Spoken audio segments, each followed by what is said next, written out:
It is time to start it in 3, 2, 1. I'm here to kill chaos.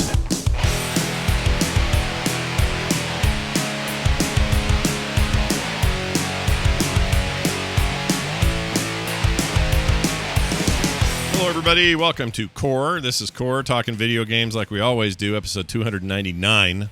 One episode shy of 300. Ooh. Oh, shit. Yeah, dude. Milestone. That is a milestone. You ever had a we'll see. We've all had stuff where we've hit at least 300 episodes at something. I mean, I've done it a bunch of times, but you guys had at least 300 for Azeroth Roundtable, John, right? Something like that? Yeah, I think so. Yeah. That's a sign. I don't remember what our last one was. You hit 100, it means you're serious. You hit 200, it means you're not fading. And you hit 300, it means you're a show that probably has legs. That's my rule. Except I guess Azeroth's on hold now. Because it's not on hold. It's done. Oh, it's done. So it's out. Never do it again. It's out of there. And Good, Bad, or Bullshit, Bo, is how many episodes old? I was just looking that up because I don't know. It was somewhere in the 200 range. This is pretty good. We pod faded classically. Yeah. We didn't really cancel the show. The last episode's like, new episodes are coming. Yeah. And the new episodes did not arrive, and I don't know. Well, they'll get around to it. They'll pick it back up. You're the Curb Your Enthusiasm of podcasting. They'll eventually show up, surprise everybody, and there'll be a whole new season. Hey, if you're wondering why I brought that up at home, it's because we do a little bonus content for our patrons every episode where we talk about all kinds of random stuff. Today, Quantum Leap, Star Trek. Can't remember what all got talked. Brad Dourif, pooping, all sorts of stuff. All sorts of good things. If you like that idea, then maybe head on over to our Patreon at patreon.com/core. Let's get into this week's business. We have some news to discuss that isn't just a Microsoft buying Activision news, which is all we had last week, pretty much. And there's still plenty going on with that, but we're kind of in that mode now where we'll have to wait and see what it all means or how long it takes. You know, you're probably 2-3 years away from this thing being completely through, if it goes through entirely. The only real news to come out is that Microsoft made an announcement, or I guess Activision made the announcement, but whatever. It's interesting to hear it from them and not Microsoft. But anyway, they announced it for the next 3 iterations of Call of Duty. They're all guaranteed to be PlayStation bound, despite the fact that Microsoft might own them by then. And Microsoft has not said one way or the other if they can intend to continue the series over there or not.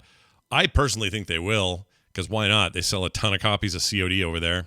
May as well. So I think they probably will. But that's it. The rest of it's just like speculation. So we have fresh, hot news this week, like this little story. Did you like the redhead in the Star Wars game? Do you remember that? John, you remember that? I liked that game. I thought he was the worst part of it. I did like that game. Okay, well, I have some good news and some bad news for you. Okay. The good news is they're making a brand new Fallen Order game, a sequel to Fallen Order. The bad news is redhead dude is back in it. So, well, I mean, probably. Maybe. Well, I guess we don't know for sure. We don't know, but they're making a sequel to that game. That game was really good. Yeah. I still, it's been on the show. It was long enough for that game to be announced, come out, and me play it. I did not have a lot of hope for Fallen Order being a good game. I was pretty convinced it was not going to be, mostly because I thought the main character looked like, hey guys, what if we took Luke Skywalker and made him a ginger? And that was about as far as they decided to go with the concept phase for your main protagonist. Yeah. And I still stand by that's what it felt like. He wasn't awful, just to be clear. He's a good actor. The guy they got for the mocap and everything. He's a Hollywood dude with TV shows and credits, and he's fine. He did fine. Yeah, he's fine. But we've seen it before. I'm gonna do good, wide-eyed, just gonna do the thing. I'm a force user. It was bland. But there were a lot of really cool side characters and extra characters in that, and the story was actually pretty good. Even had a cute little droid in it that may have made an appearance in a certain Star Wars TV show yesterday. Yes. That type of droid, at least. Oh, okay. Okay. Interesting. I didn't watch any of that, by the way. Cool. I'm not. So there's nothing to spoil here when I ask this question, I don't think. But did it end satisfactorily to you? Because that was the finale, right? That we're done now. No, I don't think so. Oh, I thought it was over. 6 episodes, and this week was episode 5. I was gonna say that's a really weird way to end it, because Yeah, anyway, I'm we glad don't you need to said talk about it, but like it had nothing to do with the story thus far. So it would have been an odd note to go out on, but Okay, good. it was the best episode so far. Oh, Um, all right. by far. Yeah. Am I gonna have So, to? I'm gonna have to barrel through 5 episodes to find the best episode. Should I just honestly, Scott, you can watch that episode on its own. really? It is 100% standalone. It's Yes. a standalone episode. Yes. Weird. The only thing you would be confused about is maybe the last 30 seconds of the show, and like that 30 seconds explains itself. And you could fill me in later if I had to know what was going on there. Yep. You can watch that episode and be done. I might Just do watch that. all of them. They're good. Are Don't they? It listen is to the good, but you should watch all of I them. keep but hearing so go many watch mixed that things. episode. Everyone's like, "Don't waste your time." I love Star Wars and I hated this. I don't know what. People and are then so rational when it comes to Star Wars. Yeah, they're that's so true. reliable in their opinions, and good point. Yeah, it's good. It's Star just watch Wars. it. It's It's not fine. Lucas era. It's not whatever. Like, but it's better than the sequels. All right. It's your sweet spot. It's Uh, not as good as the originals or the prequels, but it's definitely way better than the sequels. but It's not better than nothing, which is what we would be doing if they didn't do it. Like it's not the best show, as but okay. it's a stand-in for The Mandalorian, which is the show we wanted, which isn't out yet for a Yeah, while. that's It's a still ways off. coming out. They didn't cancel The Mandalorian and give us this instead. Right. So it's just something to hold you over, and it's fine. Okay. But this new episode is different. This new episode is not just fine. This new episode is phenomenal, and made me so excited for what's to come. Well, Bo, you said it's better or it's not as good as the prequels, though. And you know how I feel about that. Whose opinion of the prequels? You can put the prequels wherever you want. Like, to me, the prequels are the premiere trilogy, followed by the originals. Okay, Oh. so let's take Bo's actual point before we get too hung up on the specifics, which is it's not like people don't have weird opinions about Star Wars, which we can now very clearly, even amongst us, agree is an accurate statement. I mean, Revenge of the Sith is like the best of all of them. It's so good. Really? The Yeah, whole I love Revenge isn't that of where the the Sith. sand is gritty and he doesn't like it, or is that clones? No, I think that's Attack of the Clones. Oh, okay. That's the worst Star Wars. So this is the movie. one where he kills all the kids and the higher got the. They wish he had the higher ground. Yeah. Yeah. It's got General Grievous. We're still flying half a ship. And Yeah. hello there, General Kenobi. Yeah. And I mean, I've got the high ground. It's over Anakin. Like, it's amazing. This is It's the so good. greatest hits. All right. Just all of them. Yeah. Just nail the all of best. them. I'll have to. I don't know. Revenge of the I Sith. like the prequel aesthetic and the Lucas era of that. Like, it's not for everyone. I've heard this for 20, 30 years now, but it's my favorite interpretation of the Star Wars I universe. don't think It's the things one I like. aren't things too clean. That's my only problem with that trilogy. It's too clean. Yeah, but I mean, it's a science fiction universe. There's going to be dirty planets. There's going to be clean planets, and like the CGI was pushing boundaries and information, and a lot of CGI was not as seamless as you can find it today. Sure, that I can get. That I can forgive. You know, 'cause, Matrix sequels had some pretty this is clearly a computer game now. Yeah. I still like them, but yes, was it the best? No, but it was, if you can suspend your disbelief and enjoy it, that's really all that matters. just Yeah, need they dirty didn't have ships. They didn't have the CGI budget for dirty ships. Just like all those Neos. All those Neos were very clean. That's a good point. They didn't. We hadn't gotten good at that yet. There's a word for this. It was fascinating. I heard it the other day. Somebody said there was a moment in early 2000s CG where they hit this mark that they've all been trying to hit, and it went from everything looks like clean plastic to these look like flesh and blood people. And animation is a secondary issue that can still make or break a fake performance. But there was this technique that was used, and I cannot remember what it was called, but I had no idea it was even a thing. And somebody brought it up the other day in regards to some movie. I think I have a sense too, but I can't remember what the term is either. I think I've don't heard this remember. too. It's pretty cool though. Is it subsurface scattering? That's it. Yep. Mr. Mooncat in the chat got it right. Subsurface scattering, which is a technique and part of CG technology as it grew. But I love that kind of stuff. I'm more interested in that than I will ever be of those prequels. But anyway, whatever. Moving on, or back to this redhead guy. So he's making a game. He's back in it. We don't know. Actually, we don't know. Game. Yep, they hired him. They're like, you know what? You did such a good job on the first game. Why don't you just make this one? Yeah, would you make this one when you're between episodes of Criminal Minds or whatever you're doing now? Anyway, it's a thing. It's happening. So, sequel to Fallen Order. They're also working on an FPS with Bit Reactor.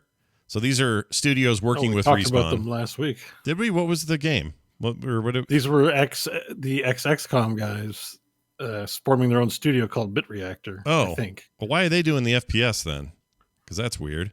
They're not doing check last week's notes. Thing. Let's see. I'm looking this. Last week's notes was Respawn. Oh, that was the Activision deal. Maybe it was. Oh yeah, no. Former XCOM and Civ devs formed turn-based strategy studio Bit Reactor. Oh, we just have it in our notes. Funny. So this is what it is.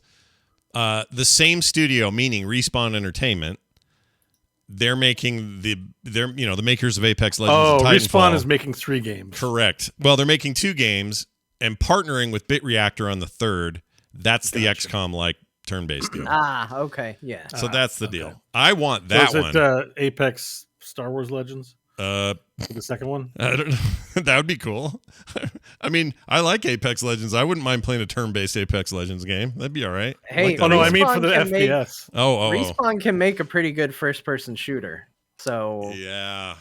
I'm actually down. We're not even through all 3 announcements, although we've kind of said all of them. Stars of Duty. All 3 of these sound amazing. Yeah. Because Fallen Order was great, and I certainly want to play more of that, and I'm curious what they would do on a second outing.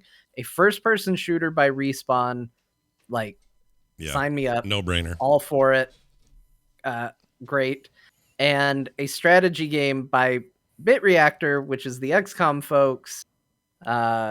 Yes. Yeah. I want all of this. Yeah, no duh on that one. Very badly, I want all of this. I do too. I think, let's see. I like this statement from Respawn founder Vince Zapanella, who said in a statement, quote, we are huge fans of Star Wars here at Respawn, and we are thrilled to work with Lucasfilm Games on new titles that we have wanted to make for years. For those sad that you're not hearing about a Titanfall 3 or something, I don't know that still couldn't happen. Titanfall 2 is weird because Titanfall 2 came out at a time where it got buried by all other releases. They had a terrible marketing plan at EA. This is another EA problem. It ends up being one of my favorite shooters of all time. It's just an amazing game. And if you haven't played critically acclaimed as well. Yeah, play it now. It's everywhere. It's on Game Pass. It's cheap on everything. There's no reason not to play that game today, which a lot of people are doing. People are just straight up discovering it and playing it for the first time. Still beautiful, still runs great. An amazing game. I'd kill for a 3rd one. I think that would be so cool, but they're not announcing that. They're announcing Star Wars stuff, so there you have it. Anyway, watch for that. I'm very curious about all 3 of these in particular. I already know they can make a shooter, so I'm not that, I'm not even worried about it. I'm just show it to me. We kind of know what would happen with the follow-up to Fallen Order. It's really the strategy game that has that's the one I want to hear the details on. What does that game look like? And I like their strategy games so much. I mean, based on the pedigree of XCOM, obviously they haven't made one yet, but right. I like their strategy games so much that they could call it, Gungan Bombad strategy game, and I'd be like, okay, let's see how it goes. I don't know. That's fine. Yeah, really? Well, you like them prequels. Why Hold not? on. Turn-based throwing big glowy balls at droids? I'm for and a it. bunch of units, when you click on them, go, Misa throwing bomb bomb. Yeah. Like Warcraft style instead of Warcraft. It's Misa flying. Misa flying ODK. And then someone's like, Misa throws a bomb bomb. And Misa bomb bad. Look, I'm not saying it's my favorite idea. I'm saying I'd still be on board. Yeah. I want to buff Megan. Well, okay, but no, this actually brings up a good point. Do you think that they go with a fully here's the pantheon of Star Wars, kind of like Battlefront 2 does, where they have a scenario for every era of Star Wars in that game? So you can feel like you're back in the Vader Luke days, or you can feel like in prequel town, or you can feel like you're Rey running around doing stuff. So they cover all of that. Do you think they'd make a strategy game that was like that? That was like more of a scenario-based thing where it's like these 8 missions are Hoth missions, and these 8 missions are, back on Tatooine when Luke wasn't even born yet, or these are prequel missions, or all that. Or do you think they focus in and say, nope, we got a character, his name is Blobacho or whatever his name's going to be, and he's a mercenary and Steve Cho's brother. Yeah, okay. I almost said cannibal. He's not a cannibal. He's a smuggler, and he's here to stay. And is he big trouble. And then him and his little team, you keep growing them between missions and beefing them up because they're like XCOM. Which way do you think they go, John, or which way would you prefer? I guess. I want them to do a Clone Wars game. If you're going to do a strategy game, I wanted to see Clone Wars, and I want essentially the tech upgrades to be evolving into, more advanced level of clone troopers. You start with the basic little skinny guys. Forget the lore, because there's going to be lore nerds that say, yeah, but the armor got worse over time, not better. That's fine. That's technicality. Like, let that be your tech upgrades as their suits, evolve into episode 2 to episode 3 clones, and get the Clone War TV show aesthetic in there. Like, let it look like that. I love that. I think that would look that is super cool. That would be badass. Yeah. John's right on that point. Yeah. They should totally do that.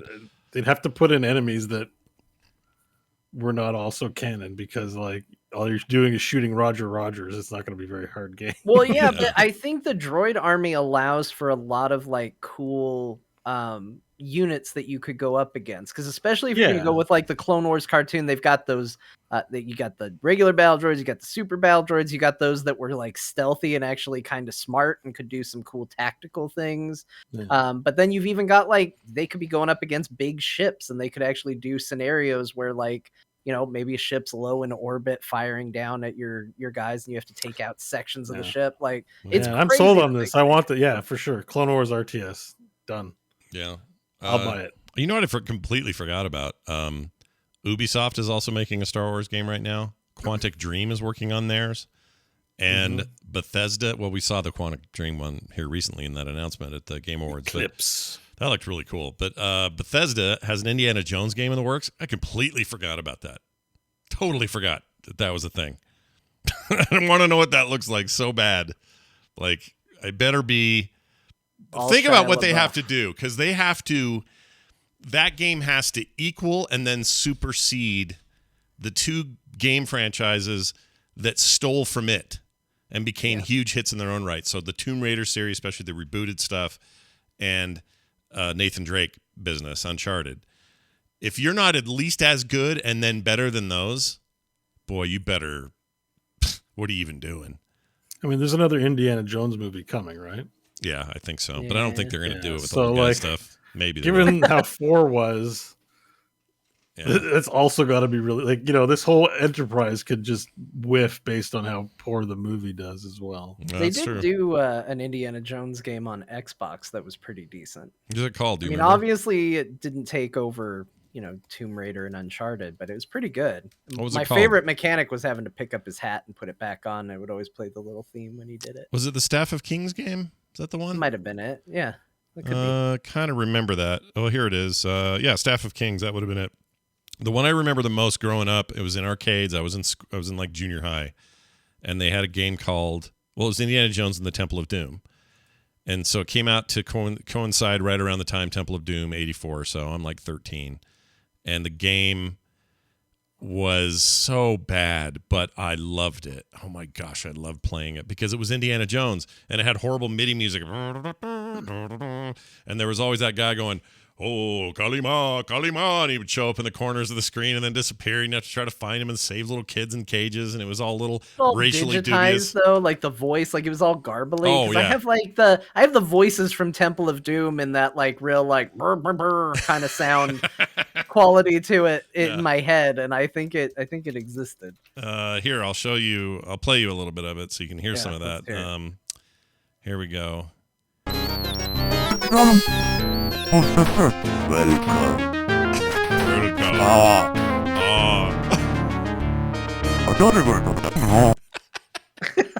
So bad. It's awful. I love it. I actually installed this on my emulator. I'm going to play this sometime next week. I had a Indiana Jones and the Last Crusade PC game, and I don't know how the game is because I can't remember it. But what I do know is that game came with the book that was in that movie. You got a version of Dr. Jones's diary. And that was kind of like the game manual, but they also filled in with all the pages of his handwriting and drawing and all of that. And I remember thinking that was the coolest thing. That is cool. I love that. I need this. All of this.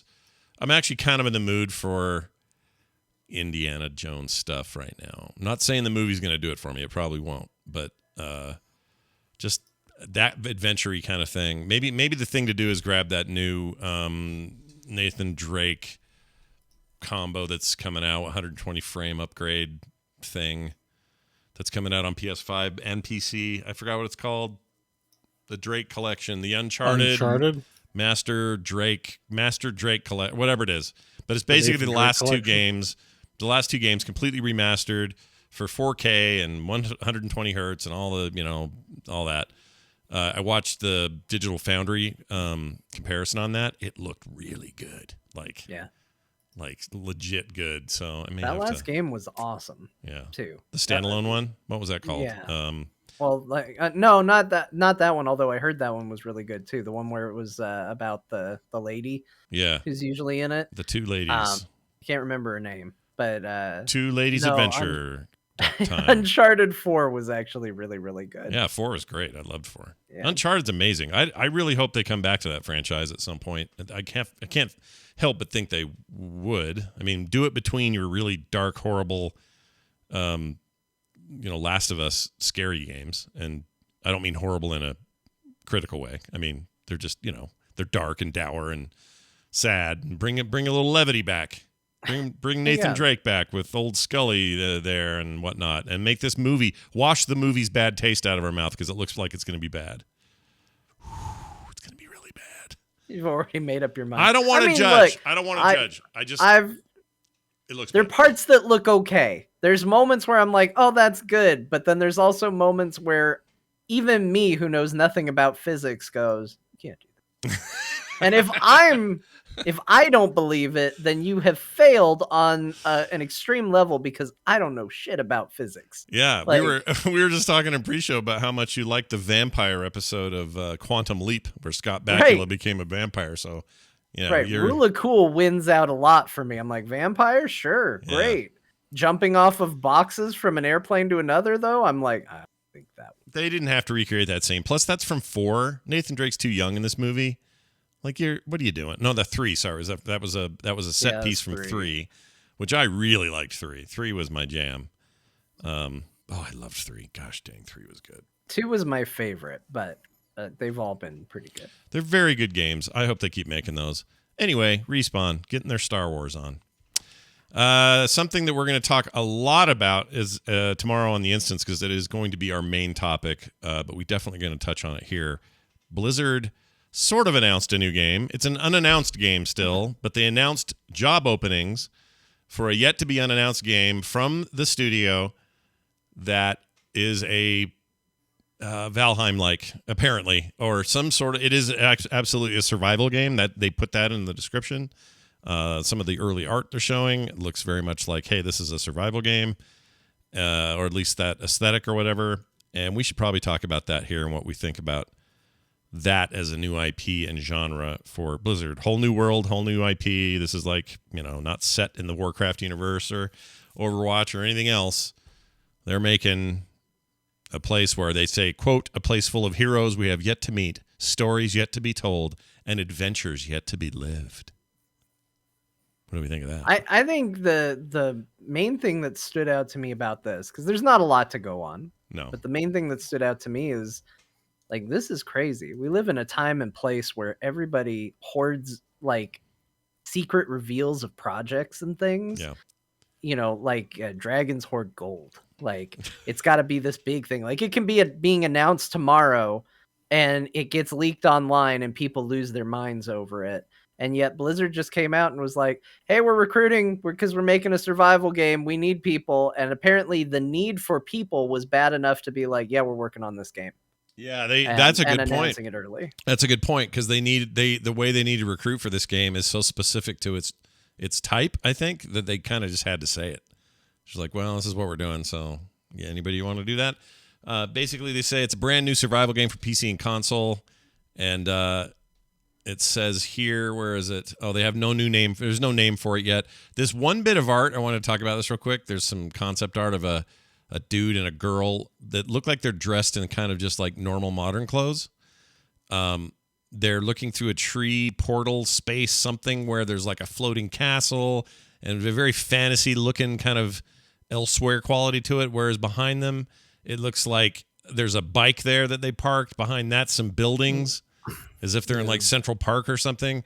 So can we gain anything from that, Bo? Like thematically, would you look at that and say, oh, we're going to cross time and space and we found a special portal hole? And does that mean it'll be more story focused? Will this be mostly a multiplayer Valheim I'm trying thing? not to read too much into it because it doesn't sound very appealing. But I'm sure it'll be a good game with Blizzard quality and all that. Like I'm an open minded. I'm sure it's going to be great. But like, open world survival can mean a lot of things. It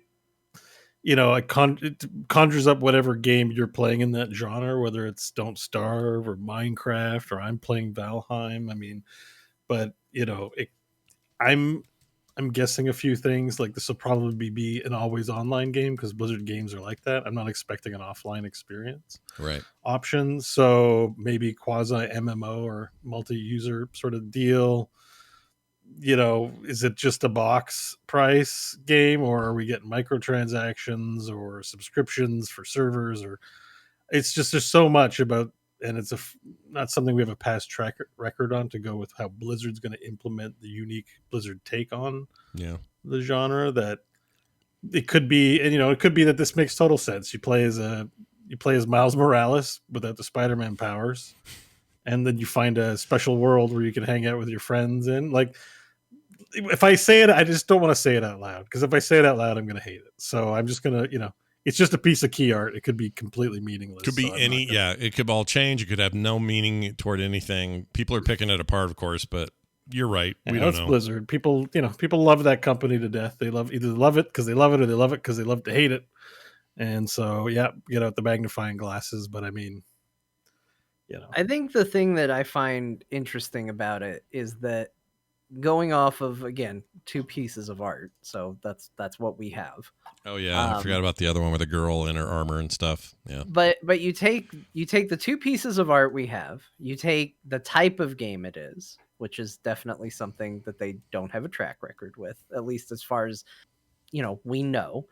And then you take the way it was announced, and I think the thing that I find the most compelling about all this isn't the product itself, but it's that all of it seems very un-Blizzard, and I think that I am more interested in it because of that. This doesn't have Blizzard's art style to it. It looks like they're going for something different. It's not a type of game Blizzard normally does, and it certainly wasn't announced the way that Blizzard typically announces games. And I think that, honestly, for me, that feels like a breath of fresh air. Yeah, it could be. It's easy to get skeptical and think, well, maybe this will just evolve into like Overwatch evolved from Titan. Whatever this is not going to stay what it is, or whatever. And my first glance at other art with the girl on it, she looks like I don't know, almost like a Forbidden West lady quality to it. You know what I'm saying? Like that. What's that game called? Can't think of the name. Horizon. Duh. There's too many games with Horizon in them. My gosh. Horizon, Forza Horizon 5, Horizon Zero Dawn, Horizon Worlds from Meta. Like, everyone's putting Horizon in shit. Cut it out. Yeah, I think it's in the mobile name generator. League of Horizon. It is, yeah. League of Horizon. Heroes of Horizon, Horizon of Heroes. Yeah. It's got a little bit of a Riot vibe. I agree with that. I think you could erase the Blizzard logo and put almost any video game company up there, and it would be believable. Yeah. And that's, I think, because Blizzard has, even though they, Warcraft is fantasy, StarCraft is space, Diablo is gothic. Despite all this, there is a look that is theirs that they've really owned for a long period of time, and this game doesn't fit that. And I think that's cool. I would like to see more of that from them. I agree. It's weirdly compelling to me in that way. Also, I don't think this announcement has near the acceptance rate that it's gotten in the last few days without the news of last week. Whether or not that goes through or not, the right time to announce that you're doing this and that you're hiring for it was after the Microsoft acquisition announcement, because I just think there is better optimism at the moment, and a lot of devs who have been steering clear of throwing everything, moving to Irvine and working for Blizzard, maybe are reconsidering, given that they think maybe better management is on the way.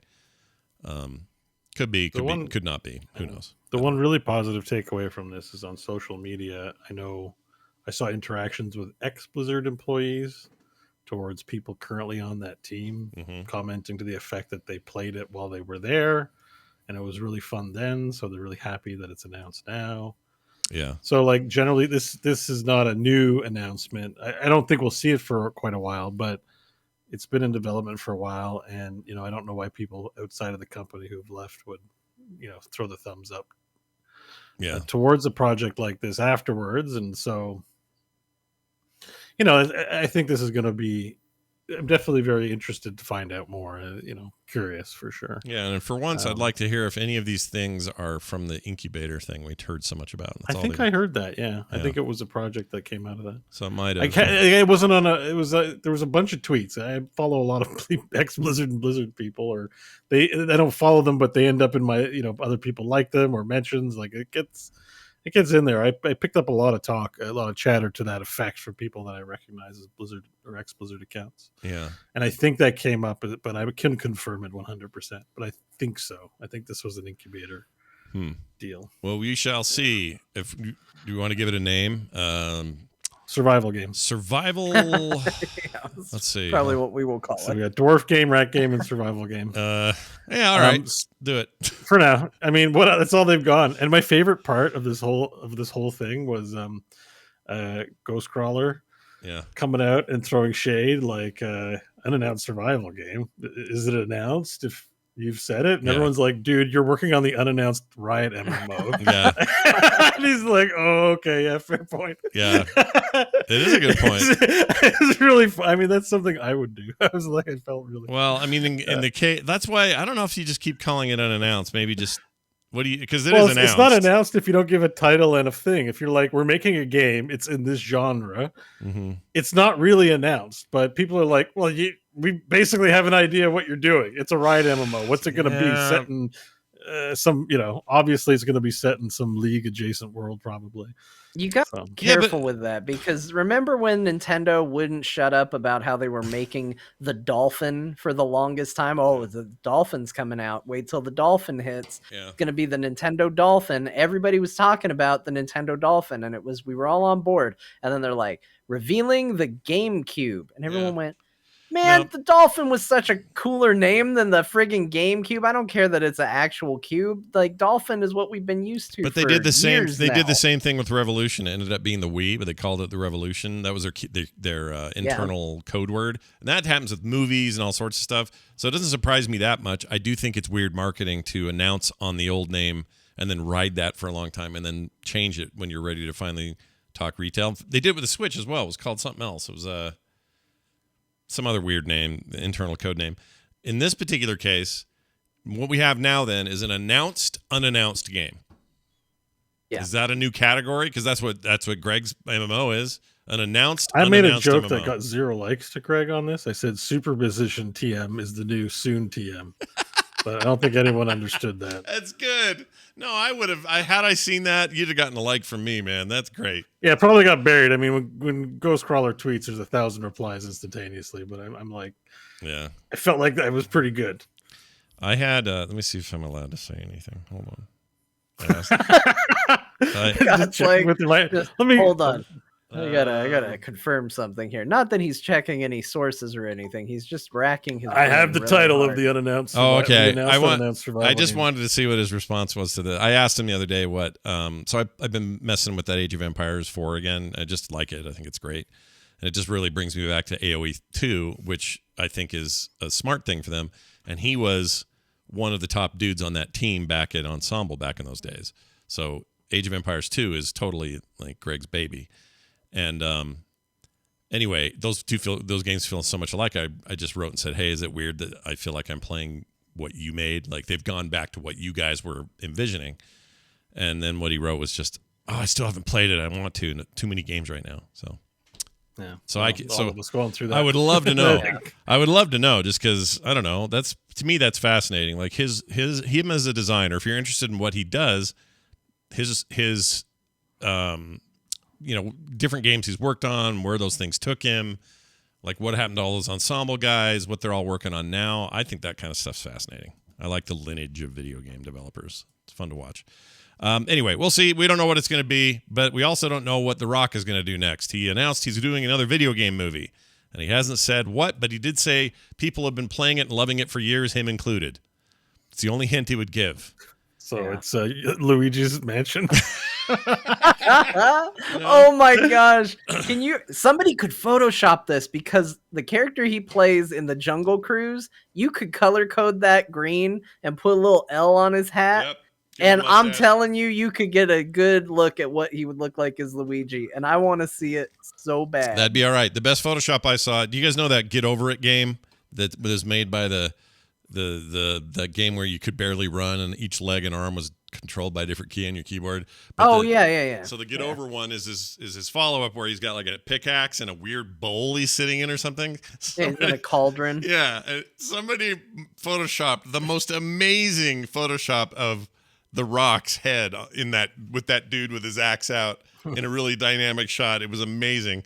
I don't think that's the game, but I don't know what it would be. It's got to be something where someone's big and tough or something, right? That's what they do. Yeah, it's got to be a Jack guy. Yeah. I heard someone speculate God of War. I don't know. Oh. Like, he could do it. He's big and jacked, but I don't know if he could get he's too charismatic to be the rage machine that is Kratos, I think. You got to get someone that can get that, like, deep rumbling growl when they're angry, and that's not The Rock. No, it's Tilk who does his voice now. It's got to be the guy. They just got to dye that guy from Game of Thrones' hair. The one that likes the Mountain. Not the Mountain. No. He's a free folk, and he's got orange hair. Free folk. Yeah. Take him, dye his hair brown or black or whatever, and then he's that guy. Well, you'd have to shave it, like, and just angry, not with the goofy or maybe he's goofy. I didn't play God of War, but I think he would. That's in that. He could maybe do it. He's got some insanity, especially the early games up through 3. I think God of War, as constituted today, is a little more of a nuanced approach, and so whether they would be doing a game that's more like that, and it's just him yelling "boy" a lot and trying to be a better father and all that stuff. I don't know if I've said this enough on the show. I think God of War, the new God of War, and the upcoming Ragnarok, I think those are miracles, modern day video game miracles, because they took the most two-dimensional smash button action character from PlayStation 2 forward that was never a nuanced experience. It was always just meant for big, schlocky, bloody fun, and a cutscene where there were boobs, and then him out fighting again with giant chains with swords on them. Amazing stuff, but no one's ever going to look at it and go, ooh, a nuanced character study. These new games, they're completely that, and somehow, and not only that, they're great. We don't have the new one yet, but that game that just came out on PC that's been on PlayStation for 4 years is an amazing game, and it doesn't deserve to have, like, I don't even know how to explain it. It's like it's made better by the legacy of the other games too. I agree. That's the crazy thing. Like, you couldn't have that nuanced take if it was just a standalone game. You have to have the rage machine, because when you get, and this is the opening, so it's not like a spoiler or anything. No. This is literally how the game opens. But when you get that, like, knock at the door, and you open the door, and there's that scrawny, like, he looks like the guy from Lost that was just the scrawny little nerd. Yeah. And he, like, is talking trash to Kratos and then slaps him in the face. Yeah. And you're like, because you have that history with the character, you're like, this little twig just slapped Kratos in the face. What is he doing? This is insane. Yeah. And it makes that whole segment that follows, like, that much cooler. Like, both Kratos's calming himself down reaction to it until he gets more antagonized. Yeah. And then the resulting fight and throwdown between the two of them. Like, that opening is so killer, and it exists only because we had 3 games of killer rage face Kratos. 100%. And not only that, it's like an allegory for maturity. It's like, like, I don't know how to compare this, but when someone's like a teenager, it's all just, rebellion and whatever your rebellion was. You're drinking with your friends, or, lying to your parents, or sneaking out at night, or whatever it was. That's Kratos 1 through 3. 4, or the new one, is like, he's got a kid now, and he got responsibilities, and life isn't just binary rage on, rage off. Like, it's such a brilliant thing. And you're right, it doesn't exist without the 2-dimensional arcade that came before it. I love that. I think that is so freaking cool. My daughter's playing it again, so it made me think of it. Anyway, The Rock, he'll be in a movie. We don't know what. He's going to be, yeah. And so thus concludes, we've determined he's the deer in the new God of War movie. Can't wait. Also, now you can buy Final Fantasy 14 again. Everyone. Final Fantasy. Yeah, Final Fantasy, Final Fufa. Final Fantasy.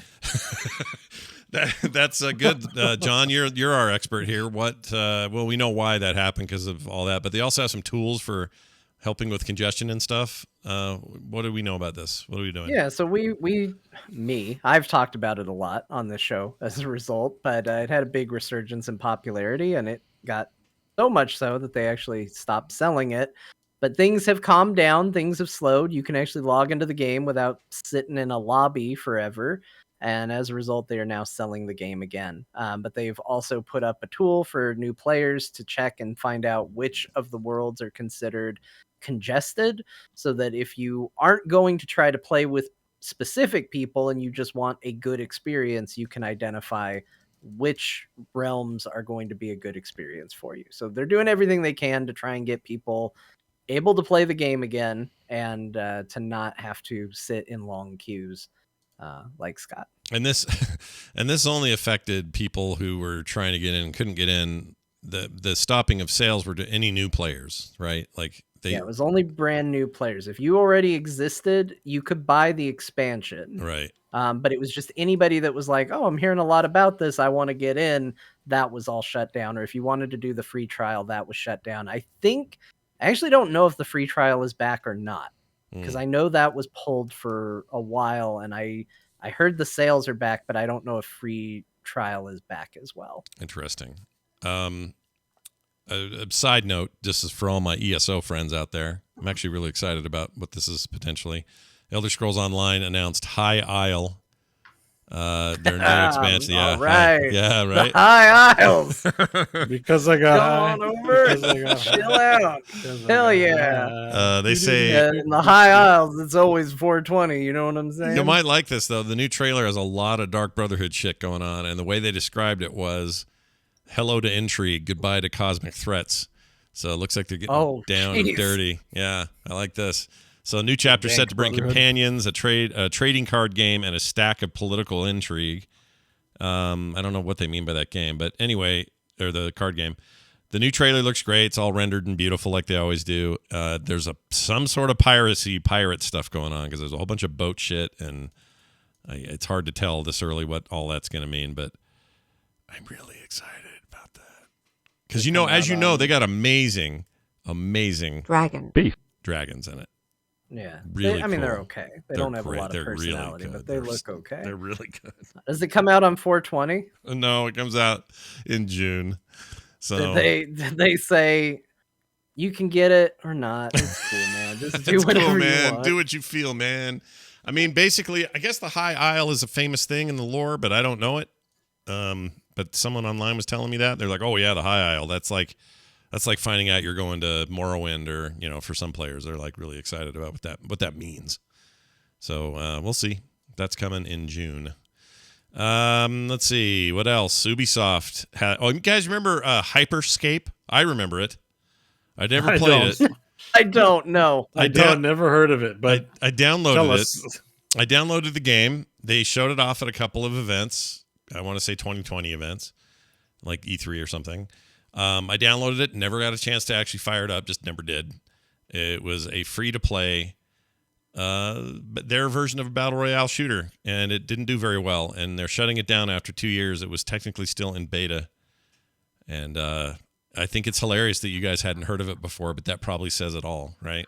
Yeah. I mean, Yeah. it sucks when people, because obviously there's always an audience for these things, lose their game. Don't want to make light of people that are losing something that they like. Right. As Heroes of the Storm players, you know, we've been through some tough times for games we like too. But that said, like, oh, really? They also made one of those and it didn't work out. Mm-hmm. Weird. I mean, they were really trying to, like everybody, everyone wants to jump on these trends. Plenty of games have started and failed. I remember the MOBAs that came and went that really bummed me out. The DC one was really cool, and it never even got off the ground. And there were countless others. A Lord of the Rings one, I think, that was supposed to be okay. That got shut down. And now we're at this phase of, we've probably already been here for a while, but you're going to start hearing about the bigger names that were attempting to get their piece of this VR pie, and they ain't going to get no pie. Pie's gone. Pie's empty. No pie for you. No. What is the current like flash in the pan, would you say? Because I mean, we've had, you know, Hearthstone certainly caused the stir with collectible card games. We've had MOBAs, we've had battle royales, survival games. I would argue is one of them. There was certainly a feeling of that with Blizzard's announcement of, oh, really, a survival game? Timely. You're really on the ball with that. Like, there's definitely a hot take feeling to hearing the word survival game. What's the current version of that though? Because it used to be, remember when it was MMOs? Because for a long time, for a long time, it was MMOs. You just knew everybody else's MMO was going to fail, and many did. But today, oh geez, chat says NFTs, and it's right and also wrong. It's both right and wrong because it hasn't actually happened yet, but it's already failed. I agree with that. I agree. But that's not what I meant. But that isn't what you meant. Yeah, yeah. But we agree with you, but we know that's not what John meant. So I would say something like, oh geez, I don't know. I mean, I always felt like battle royales were destined to be a mode in everything, and everyone would stop building an entire game around it. I've never understood. Gacha games right now. Maybe. But having Wordles was also suggested. Oh, Wordle. Yeah, maybe Wordle. The problem is there's really one Wordle and then a bunch of ripoffs. Roguelikes, but maybe?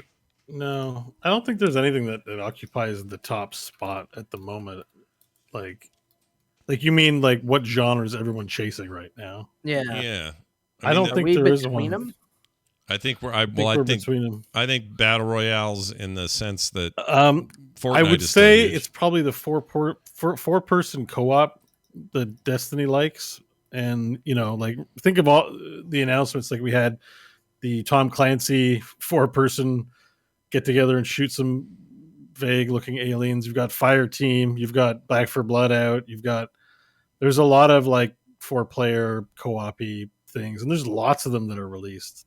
I still don't think it's like reached the pinnacle of like hype though, but there are a lot of them. There were a lot of them announced and a lot of them released in the past year. It feels like this is a different, like maybe the battle royale thing is still the one that we're seeing people chase that fall off. Everybody still wants that Fortnite money and that Fortnite, audience, and they just can't get it. So maybe we're still in the middle of that. Maybe we don't know what the next thing is everybody's going to be chasing. But when we say everybody, we kind of mean these big, like what does Activision, what does Ubisoft, what does, Square, what huge thing are they chasing that's not going to work out? And maybe that NFT is the right answer because it's unique in that it's barely even. I mean, it is an NFT happening. Because Ubisoft's getting into it. Peter Molyneux's trying to make a game. Like, it's just, it's not quite taking the same shape because the cart is before the horse in this case. Like most of the time, a big name drops or a critically acclaimed name drops, and a big developer comes in and outdoes them, as Fortnite did with PUBG. Yeah. Or as you could argue, World of Warcraft kind of did with EQ, basically. Yeah. I don't think we don't have that. NFTs right now I think that's the right answer. Part of the problem with NFTs is a comparison. It strikes me anyway, is that they are not a game type. Right. It's more of a integration type. And these other things we're talking about are genres and or game types that people are chasing. So it's a little different in that way, but I still think it's kind of the same problem. It's the same. It's the same level of overhype and the same level of corporate assumption that everybody wants them when really they're not reading the room and nobody does, at least not in the way they're talking about it. The other thing they're either just parroting or actually chasing is metaverse bullshit.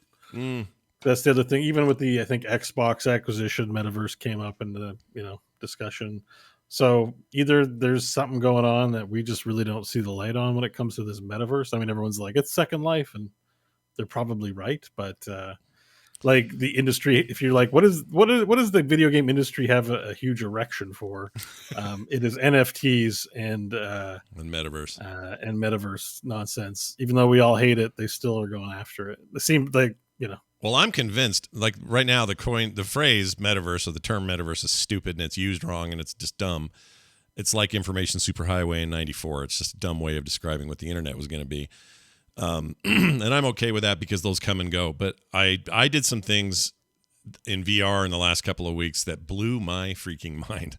And I am sure we're all headed in a direction where there is some form of a bunch of interconnected, hey, we're all hanging out in this virtual space stuff in a really meaningful, connected way. I know that's coming. Whether we keep calling it this dumb name or not, who controls it the most, I don't know. Who has the best entry points, what games matter, if games matter at all in the scenario, and they will, in my opinion. Like, there's so much of that unknown stuff, but there's definitely something there, and everyone is chasing it. So that's probably it. That's probably it. I've kind of felt that this was coming since like Fortnite started to get big and started to go in the direction that it was going in. And actually, a couple days ago, I actually saw my first concert in Fortnite because it's popular in my household. And so I went into the living room. And, I didn't willingly do this. I was just let's be clear. I didn't go attend my first Fortnite concert, but it was the audio in the living room was very loud. Yeah. And I went to see what was going on, and I got to see my first concert in Fortnite, and I'm going to be honest, it was cool. It's cool. The things they're doing in there is awesome. Yeah. And especially if I was a kid right now, like, hell yes, all I would want to do is play Fortnite. It's amazing what they're doing to appeal to them. And I think that stuff is only going to grow. And I've kind of said ever since they started doing concerts and events in Fortnite is there's going to be a day where Fortnite is not a battle royale game. It is a like virtual hangout where people get together and just do things. And it's a portal to maybe playing a battle royale game, but it's about so much more. And that's kind of the direction people are pushing this metaverse stuff. You're not wrong. And I guarantee you Epic has eyes on that. I guarantee you that Microsoft's strategy of buying a bunch of developers and creating a huge ecosystem and basically an audience of subscribers and loyals, that will matter more about who dominates and or makes the metaverse happen in whatever way they're going to make it happen is how many people do you have lined up ready to rock.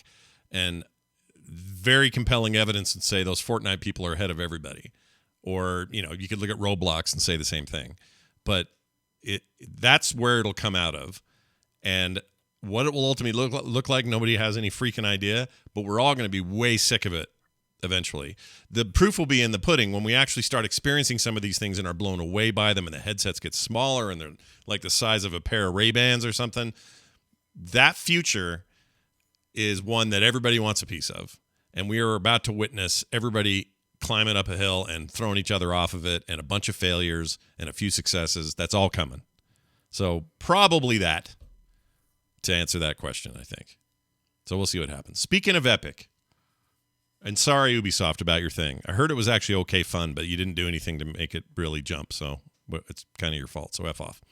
Epic Game Store will be giving away games through 2022 as well. They are showing or have made it clear that they're not stopping that program. They're going to keep giving away free games. I go there every week and get the free game every week, whether I play it or not. I forget almost every week. Whether you play them or not. Yeah, whether I play them or not. Why not? Have them on my account. I don't download them. I just go get a free thing, and there it is. And sometimes they're great. Sometimes I got those. Speaking of Tomb Raider, the Tomb Raider trilogy, the modern trilogy, was free a couple weeks ago. I did get those. No brainer. I got the anime looking one that was free a couple days ago. I don't know if that's still the free one today.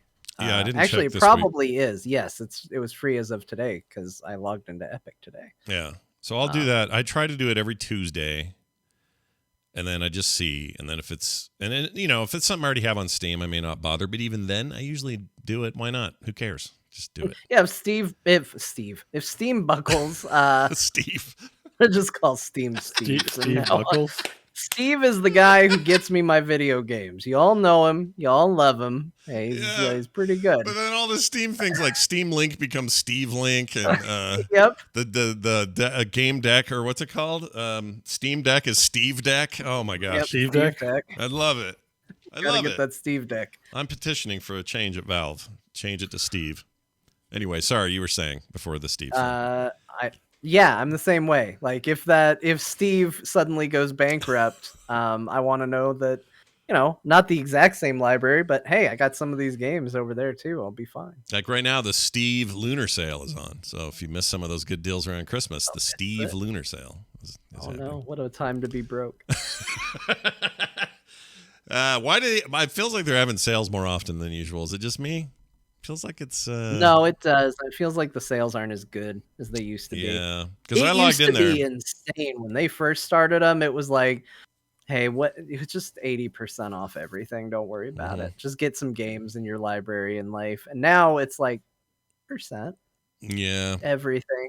Well, 10% off. The consoles and the Switch and the two consoles seem to have better deals during the holidays than I could get on my PC, and I'm not used to that. It's usually flipped, but yeah, I just noticed like you'll log in and go, oh, what sale are we having now? Oh, it's the Eastern Moon of the Monkey Pajamas celebration. So now Steam's got a sale. And what do I see up top?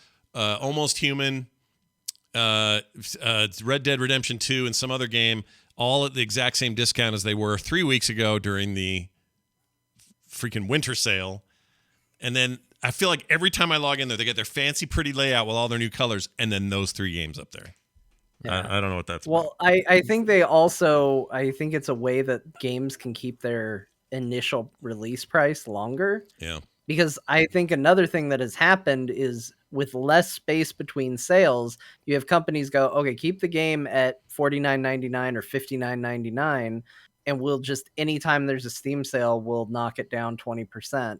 And instead of doing a price reduction, we'll just do that, and we'll just let that be, those are the places we'll lose revenue, is if people buy it at that point, we won't lower the cost of it. Because a lot of games are staying full retail price longer now, it feels, than they used to. Yeah, I agree with that. And they're just not they're not cutting them as much. Maybe that's a way, everyone always says, well, consoles are starting to go to $80 a game, but PCs, they're staying right where they're at. Well, maybe this is how they make up the difference. Yeah. I don't know. It's weird. It's weird business we're in. Final story. I talked about this a ton on Daily Tech News Show with Tom Merritt this week, so I feel like I know way too much about what this is and why it works. But I'll tell you guys about it because it's somewhat gaming related. Windows 11, in their next preview, their developers preview, and then eventually pushed out to everybody, will support Android apps, which they've been talking about doing since 11 was announced, which in theory you could play games on there and any other app that you may have that's an Android app. Keep in mind a couple of things. These are select apps.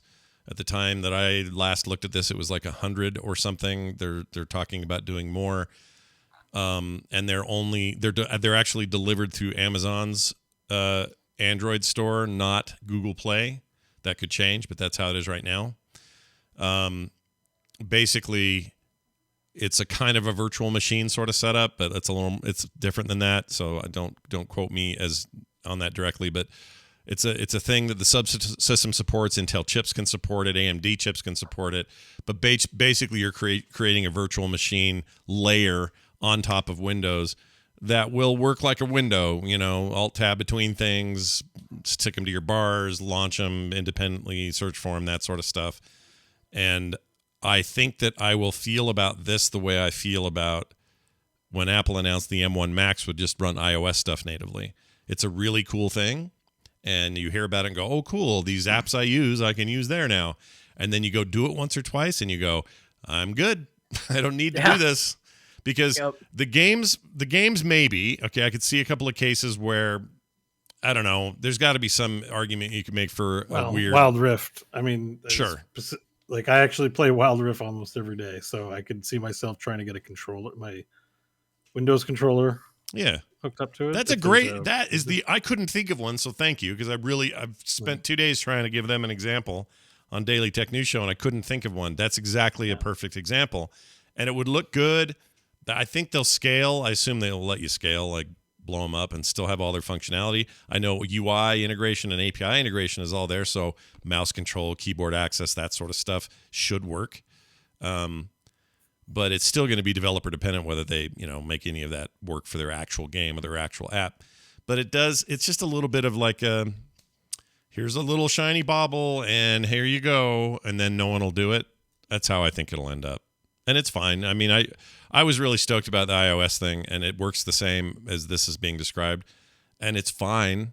I have a couple of examples that I run on here once in a while. One's a game, that Star Trek game I always told you guys about, the gotcha game, but that doesn't cost money because it's part of Apple Arcade. The ones I get ads for every day on Twitter. No, that's a different game. Not that one. That's a different game. Oh, not that one. Yeah, that's the one they're trying to screw you with. The one on Apple Arcade is like this not pared down, but it doesn't have any microtransactions of any sort. I see. And you just collect, your Trek characters, send them on missions. It's really one of those games again. And it's great because I can pop that up on my desktop, send people on missions, exit it, and all of that's synced across devices. So if I check it later on my phone, whatever I did on my PC or on my Mac worked over there. That's cool if you find something like that you're really into, but I'm not that into it. It wouldn't kill me if it wasn't there. So it's not a draw. You're not like, oh my God, all the Android games I can check out. Let's go. No. You're just like, if I need it, I'm glad it's there, but like whatever. Right. And somebody will very quickly figure out a way to sideload stuff that isn't on the list. But again, what do you actually want to sideload on there? Like, it doesn't sound very interesting to me. So, I guess emulators you can get anywhere. So yeah. So I know there's a lot of emulators on phones, but yeah, and emulation. There's a lot of them on PC too. So that's the thing you can do. That's true. I've been messing around all kinds of stuff this week with RetroArch on Macs and PCs. Yeah. So I saw you. I think you took a photo of it. Where did I see it? That's like a handheld emulator box. Oh, so RetroArch is the big open source project that goes on everything. But the box I bought, a little handheld I bought, it's like the size of an old Game Boy. I just forget the name. It's upstairs. It looked cool. Oh, Ambernick is the name. Ambernick. Yeah, it's some Chinese thing. Amber and Nick. You should hear the instruction manual on that thing. It's the most poorly translated document I've ever held in my hand. But is it like Dyson Sphere program? Yes. Hold the control button for fire. Yes. And you will go win. It's like that, except like 6-point type and really hard to read. And anyway, so I looked up stuff online, and it's great. It's a nice little emulation box that lets you take ROMs and run anything you got on there. Playing on it. Yeah. Maybe should we talk about it? Yeah. No, it's cool. It's cool. I got I started playing. Well, it's a long story. When we get to what we played today, I'll tell you about my journey with some of this stuff. But anyway, the point is, there's interest out there for people to port stuff from other devices to other devices and mess around. I get that. Like, there's that curiosity, and certainly this will be a simpler thing for Android being a little more open in terms of side loading and all that. You're going to have an easier time pulling in things you maybe couldn't on the iOS side, but I just think it's a gimmick and it's not really that important. I could be wrong, but it didn't really take off on Chrome either. Chrome lets you play Android stuff, and no one does that. So I don't know. I mean, it's probably probably We'll affects a very small amount of people, but yeah. I'm I can run Wild Rift on my PC. We'll see what happens. I probably should just play League of Legends. Yeah, there you go. They do have a PC for some version. reason, I'm like hooked on Wild Rift. Well, it's because you're not 2 hours into a game in that. I think Wild Rift's a better game. It's a tighter, better experience. So I wish it was on PC. It just fits into my schedule. My PC time is Valheim, and I should go to bed, but I'm playing games still time is Wild Rift. Yeah. Because it's like, oh, I'm not too tired. Let's grab the phone and play a ranked match. Yeah, there you go. All right, that's it for your news. I am excited to talk about a couple of these games I emulated this week, but we'll get to that in a minute. Before all that, though, time for a Dear Martha review. This is for Devil Girl, a game you would like me not to show on stream. Yeah, don't show this one on stream. Devil Girl. It's not going to go well for you if you do. I'm guessing is anime. It on Steam as Devil Girl? Can I see it? Oh, yeah. Yeah, I mean, you can look at it. I'm just saying don't show it to the stream. People got to do their own research on this if they want to see what Devil Girl looks like. Yeah. Well, Okay. But only if you're over 18. If you're listening and under 18, you're not allowed to see this content. Yeah, don't say it. Or lie about how old you are. Yeah. Those are the only options. I am a little curious. Hold on. What do we have? Oh, my. She's skilled with her feet, it seems. Wait. Why isn't it? All I get is a. You're not over Blocked 18. it. We're gonna go through it again. Scott's gonna unblock adult games, and then he's gonna get recommended, and he's gonna get back on here and go, "Why are they recommending all these porn titles?" to me?" Oh, okay. I found it. And why? Oh, what is she doing to his? Okay, I'm done looking at that page. All right. Did you know you can use your feet for that? I didn't know that, and now I do, but only in cartoon world, I guess. I don't know. All right, moving on. Oh, they do it in real life too. That's wonderful to know. Let's move on into this Steam review for this incredibly wholesome game, Devil Girl, which will now happen. So enjoy. My dearest Martha, I present to you now my review for the video game Devil Girl. Martha, WTF is this?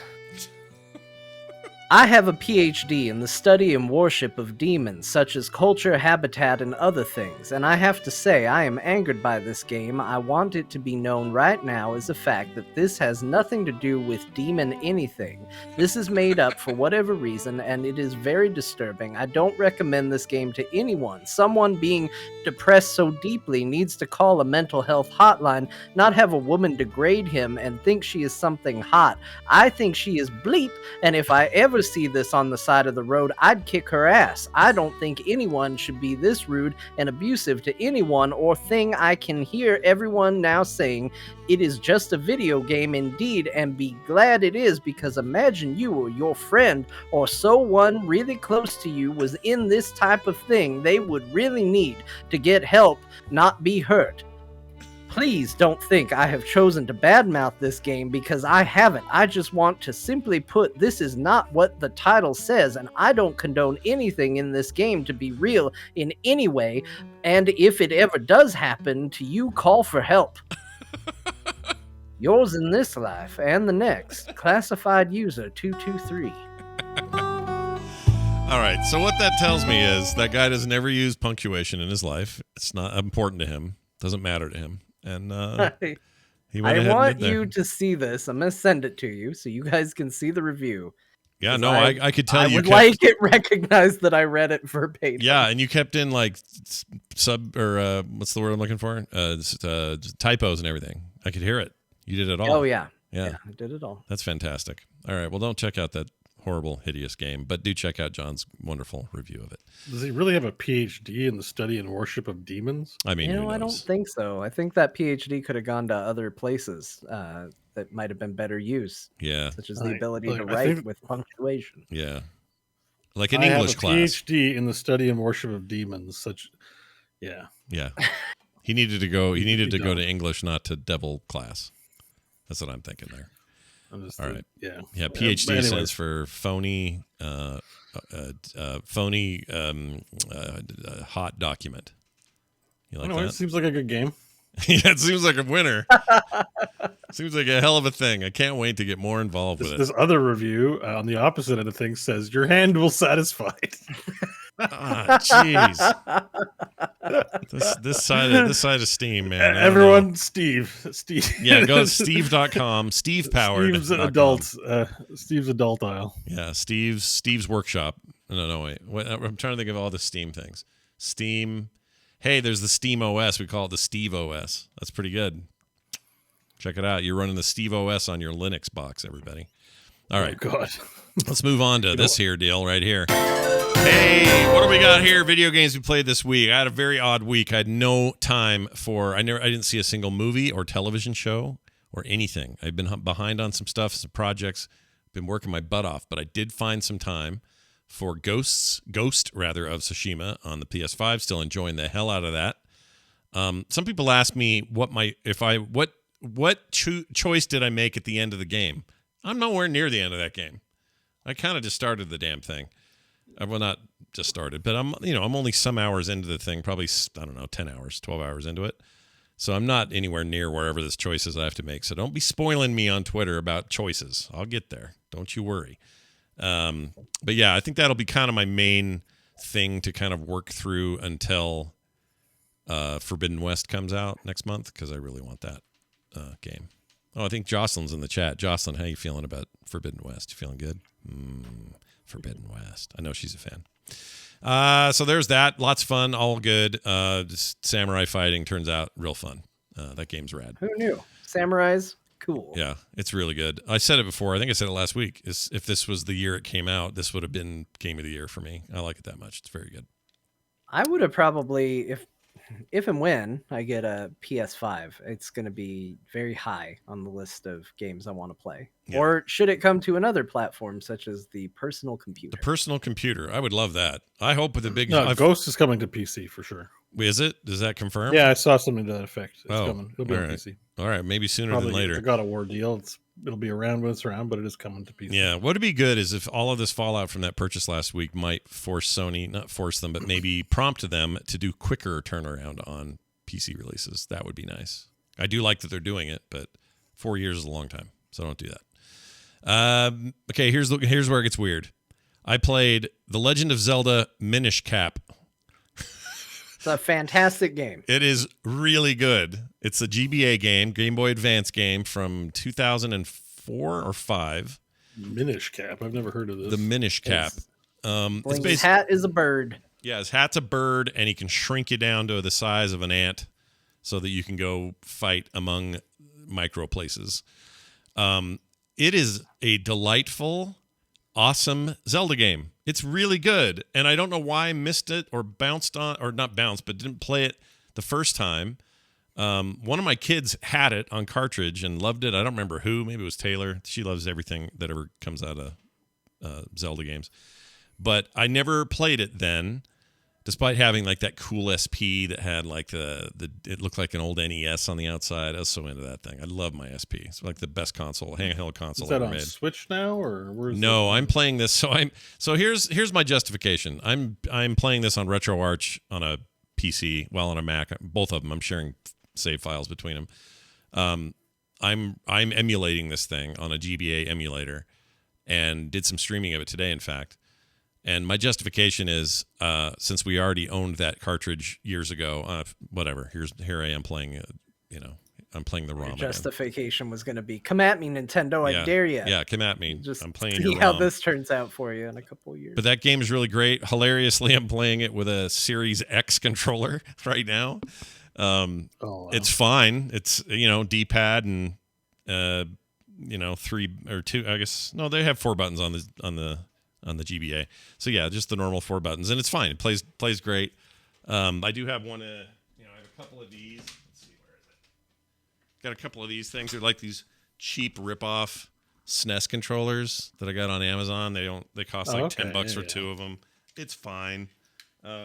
It's a little mushy on the buttons. This is Switch's fault, because they could have been way more on top of their retro catalog. Oh, I completely agree. Like GBA stuff should be all over that Switch, and it pisses me off that those games aren't. It might be my favorite era of 2D Nintendo stuff. I loved GBA games, especially their first party games. Like, it's ridiculous that they just don't like. Here it all is. Like, yeah, this one's weird or not controversial, but interesting, because Capcom made this game for Nintendo. So Nintendo contracted Capcom to make a Zelda game, but they sent their Wind Waker guy, the head of Wind Waker, over to Capcom to help them make this game. It's a weird Nintendo's thing. like retaining the rights on this, right? They're of course. This isn't a joint Capcom. No. This is like anything else they do. Contractor work, right? Yeah, they contract it out. They do that all the time with stuff. Anyway, it's very good, and I really like it, and I'm not even that far in. I got the first shrine and the first elemental thing, and I'm digging it. It's just good. It's just good Zelda sweet. stuff. It's You got go that into these classic top-down. Yep. Yeah. And it's animated. It's super cute, and you I don't know. It's just good. You solve them. Wind Waker link too, right? Like, it's kind of that art style. Or, Yes. No, not exactly Wind Waker, but similar, right? It's pixelated Link, but it's similar in certainly similar in tone for sure, which is my favorite of that series ever got. I love that look. And so it's very much like that. It's very colorful. The way that you go from large Link down to Shrinky Link, and you're in a tiny. When I got Shrinky Link.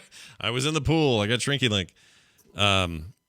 It plays. It just is a nice. It's a beautiful, nice little thing, and I'm gonna keep playing that. I really like it. And I had a fun time streaming some of that today. Donkey Kong Country for the Super Nintendo Entertainment System, a game I owned. Classic, best games of all time. I played and owned that game back in the day, so I justified playing that ROM today for the same reasons, because I've already owned that game. I'm not going to buy it twice, so there it is. Now, that game is actually on Switch. It's also on, it's part of that collection of SNES games on the Switch, and it's perfectly good there. It's also on the SNES Classic. Yeah, the little classic box that you buy. It's also on there. So it's not like this thing's hard to come by, but I wanted to stream it, so I did it with an emulation. And that game is effing hard. Oh, yeah. It's really hard. It's the Dark Souls of the Super Nintendo era. Kinda. Donkey Kong Country? Yeah. That's a rough one, man. That's a rough one. I agree. Yeah, that's what makes it so good, too. It's like you're so frustrated, but you're like, I'm going to try it again. I'm going to try it again. It's very good. I tried. The minecart level took me a million years to do. But it was fun. Minecart stuff's super hard. I was swearing and cussing the whole time. It's like as bad as a horror game in terms of me, the way I freak out and I scream and yell and get mad at these games. But soundtrack is incredible, though. Oh, it's amazing. The soundtrack's amazing. Great. It still looks cool, even though I know these are just crappy 3D sprites converted to sprites, but it doesn't matter. It's just rad. It's a rad series. I'm probably more interested in playing the 2 follow-ups, because I did play a lot of this back in the day. And now playing it again, I'm like, I know of some of the improvements in the second 2 games, and I really like those improvements. So I may bounce and do those, but really getting into this. Now you might say, Scott, what are you doing with these old games? What are you doing?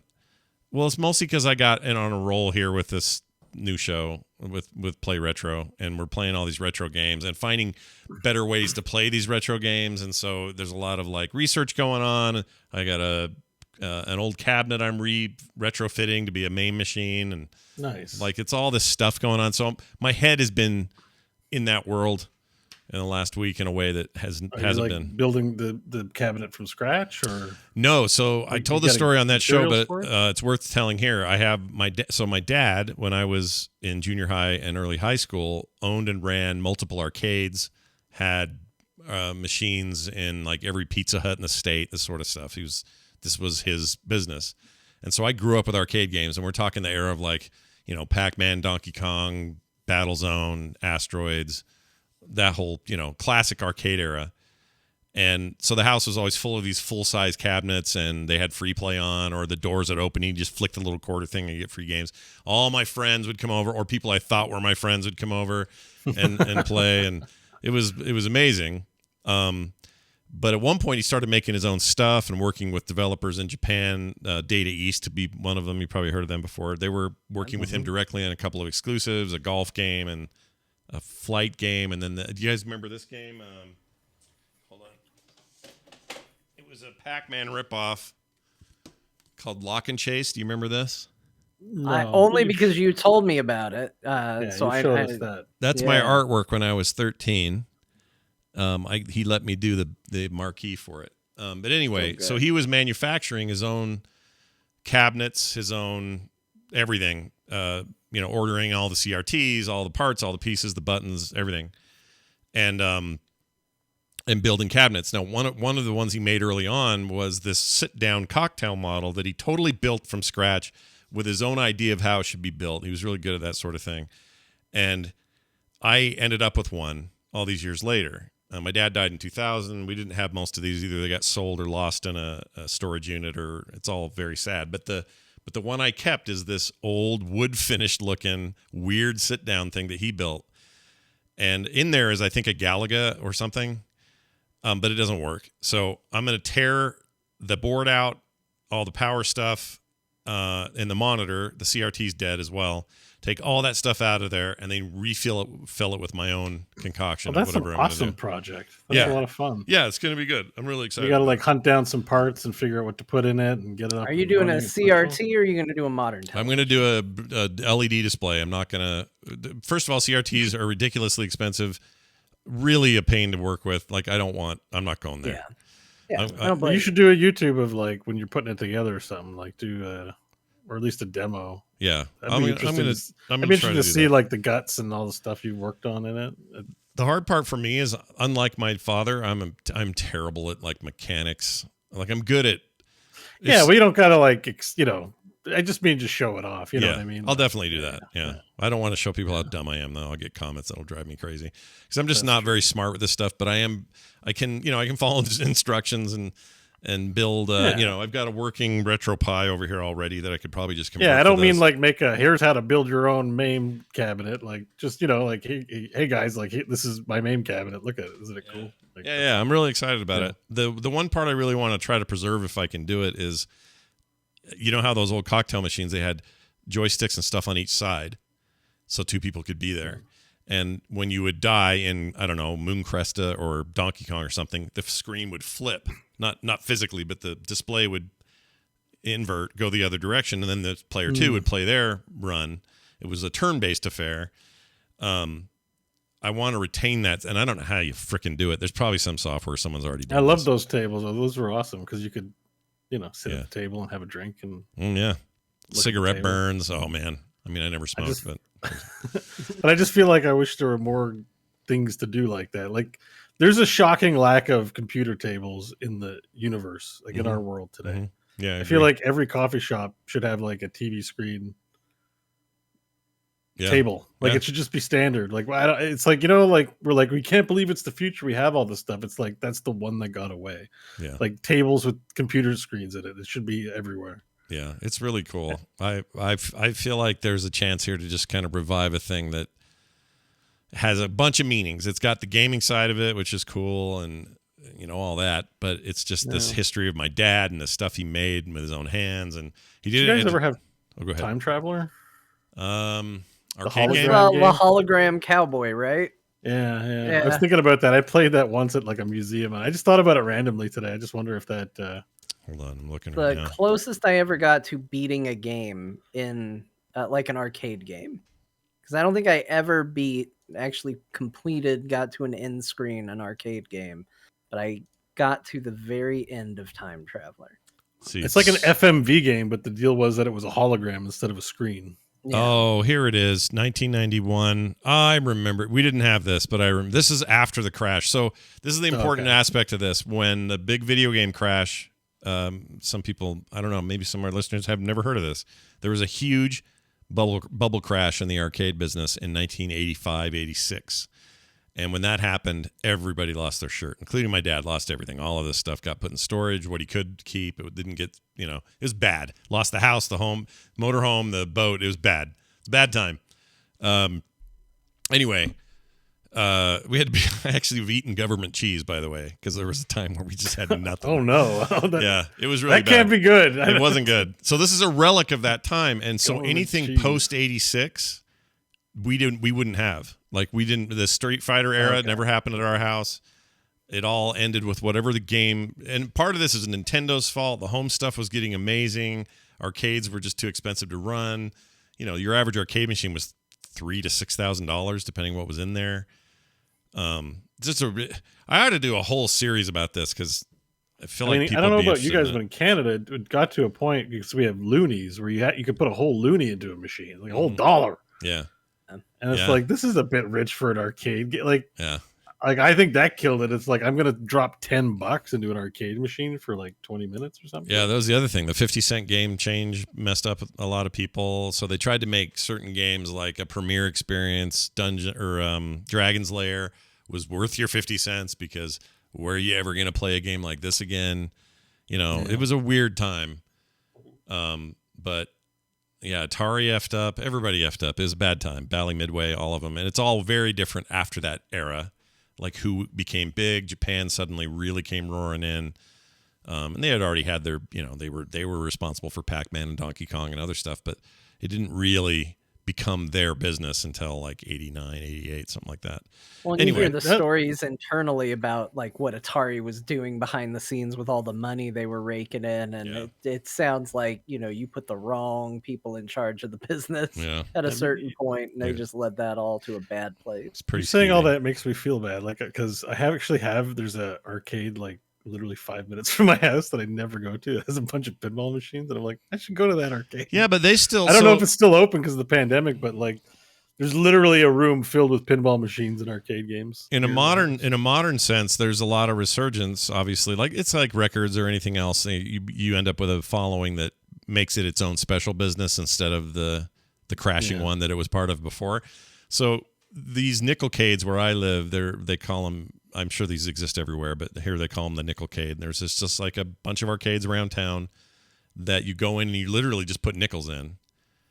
And that means Joust. That means, you know, all the great arcade games are just a nickel. You have a minimum. You go in there and you pay like $5 just to go in, but you spend all 5 of that on games. So it's $5 worth of nickels. And it's great. Like it's a great incarnation of what it used to be. But I don't think we're ever getting back to that day where it's like, look, they just rolled in the new Mortal Kombat version of 3, or they upgraded the board for Tekken, or, you know, it's like there's a weird era there where home just destroyed arcade. And we can't do it with VR because everyone's going to get COVID now. Yeah. You can't share those headsets. Like if you could get a really premier experience with VR headsets, I'd pay to just go it rather than buy the full box, but now I wouldn't. Oh yeah, hell no. Dunaway, by the way, Brian Dunaway, my co-host on Play Retro, which you can get wherever you get your podcasts. He has it set up in VR, so he's playing RetroArch as the emulation layer in a thing called VREMU, so VREMU or whatever. I don't know if you're supposed to pronounce it. But so he hangs out in a virtual world and plays the arcade. Yeah, so he's got an arcade in his virtual room, and they're like photo perfect recreations of, let's say, Joust. Okay, so it's a Joust machine with the header and the side and the lights, and it's like a photorealistic place. And you walk up and you put fake quarters into the thing, and it makes the sound, and you grab the joysticks in VR and start moving and playing, and it's playable. And you look around as if you're in an arcade, and there's other shit going on and sounds and stuff. That's really cool. Like there's probably never been a better time to be into retro, because you can also do a lot of weird shit in modern ways with your retro stuff, and that's what he's done. Like, look at this. Does this remind you of being a kid? Here, let me play this. I mean, that's how my dad's arcade sounded when I was a kid. Exactly like this. You know, and you just I can hear all these old games I used to spend so much time with. I used to basically live at a place called Fun City. And it was basically a multi-purpose, like it was a big old playground, play gym indoors. You know, the little tunnels basically turn little kids into hamsters, kind of deal. It was that, a bunch of inflatable houses inside. So then there was a whole section where you could do birthday parties, but then there was also a massive video game arcade collection that you could play, and it just sounded like that all the time. Yeah. And I lived there, and it was like, okay, today I'm going to be in the playground area, and then the next day, okay, I'm going to spend my whole day in the arcade. And you know, it was incredible. Like that was awesome. I actually feel bad that my son will never probably go to a place like that because they don't exist anymore. Fun City doesn't exist anymore. It was right next to Video City, which is where I rented all my games that I brought home. Another experience that's just not really gonna happen, but that was great. That was a great way to grow up. Yep, I agree. We had someone in the chat looks like a Utah, because we had the Tilt, we had Aladdin's Castle. We used to go. So when even when my kids were little, this arcade thing is not, you know, it's over. But we took them to these nickelcades all the time to just give them that experience, and they all loved it. In fact, we usually this is not meant to me being a. I'm not trying to be all maudlin here. But my dad's birthday when it rolls around, or Memorial Day, either one, all my fuddy-duddy family, they all go to the gravesite and just look sad. We go to an arcade and play games. because I am 100% sure my dad would approve of that. He would love that we did that. So we take them all to the arcade and still do it. Like to this day, it's a tradition. On Memorial Day, we go to an arcade and we play a bunch of old shit my dad would have had in his arcade. And I feel like I have a way closer experience with my deceased father there than I do at some, municipal You don't try to do that gravesite. for a living because it's like what you're doing, right? Like if you're a plumber, you're not celebrating your dad's plumbing by going to plumb. No, no. Like if you're probably passionate about video games and think it's cool. So, Yeah.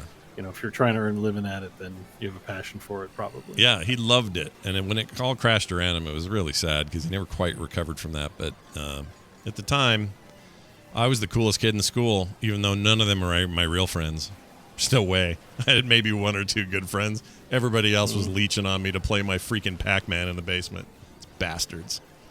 Anyway. Games had a way. I definitely ingratiated myself with people to try their PlayStation games more than maybe. Oh, yeah. You're Yeah. like, yeah.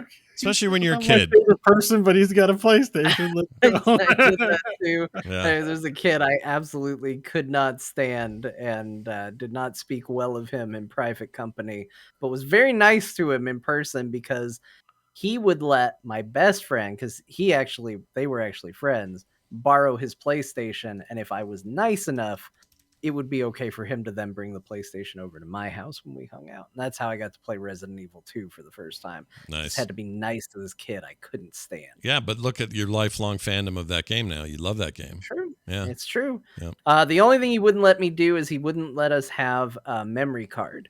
So anytime I played Resident Evil 2, it had to be like a one life run of the game. Because if we died, you just had to start all the way back over. We couldn't save the game. Yeah. Oh, wow. That's pretty hardcore. Yeah. Yeah. By the way, my dad's company was called American Amusement.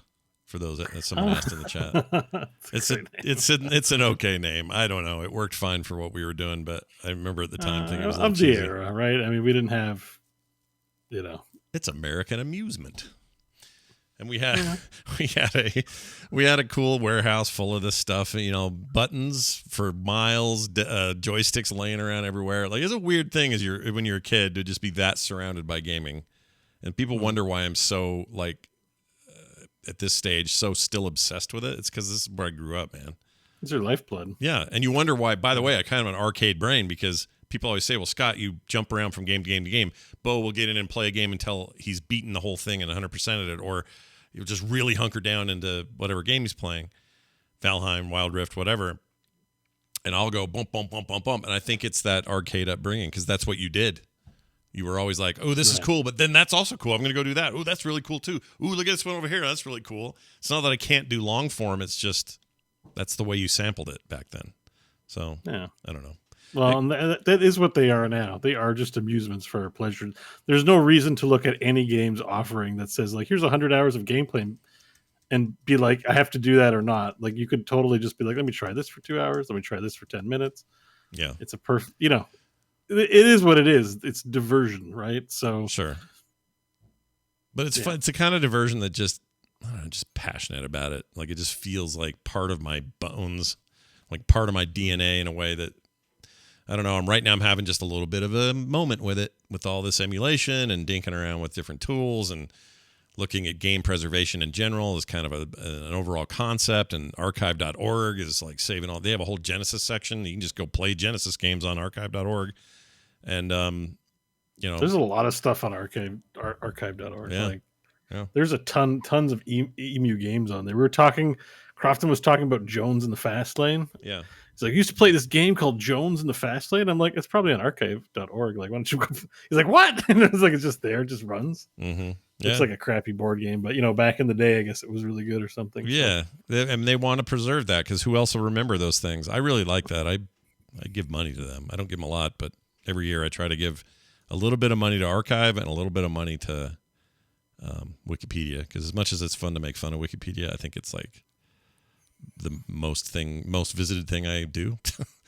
I'm always on there, deep diving on something. So anyway, enough about me and my nostalgic childhood. Let's jump over to John, you've cracked open Guardians of the Galaxy, Marvel's Guardians of the Galaxy.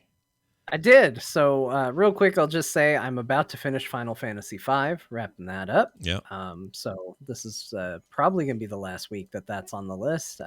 Pretty solid game. It's got some problems. It's not going to end up being one of my favorites, but I enjoyed it. The Last week it really sounded good. like this was going to be the end all be all. Like mechanically, you were loving it, and not so much Yeah, now. no, mechanically it's still really good. It's got a lot of grinding, which I don't mind. Like if I was a kid and you gave me this game, I would think this is probably one of the greatest games ever made because it has that like value to a kid where it's like, oh, I'm going to get a lot of replayability out of this and I'm going to experiment with it and try a whole bunch of things. Yeah. As an adult in the internet era where I can just look up, hey, what's the best thing to do?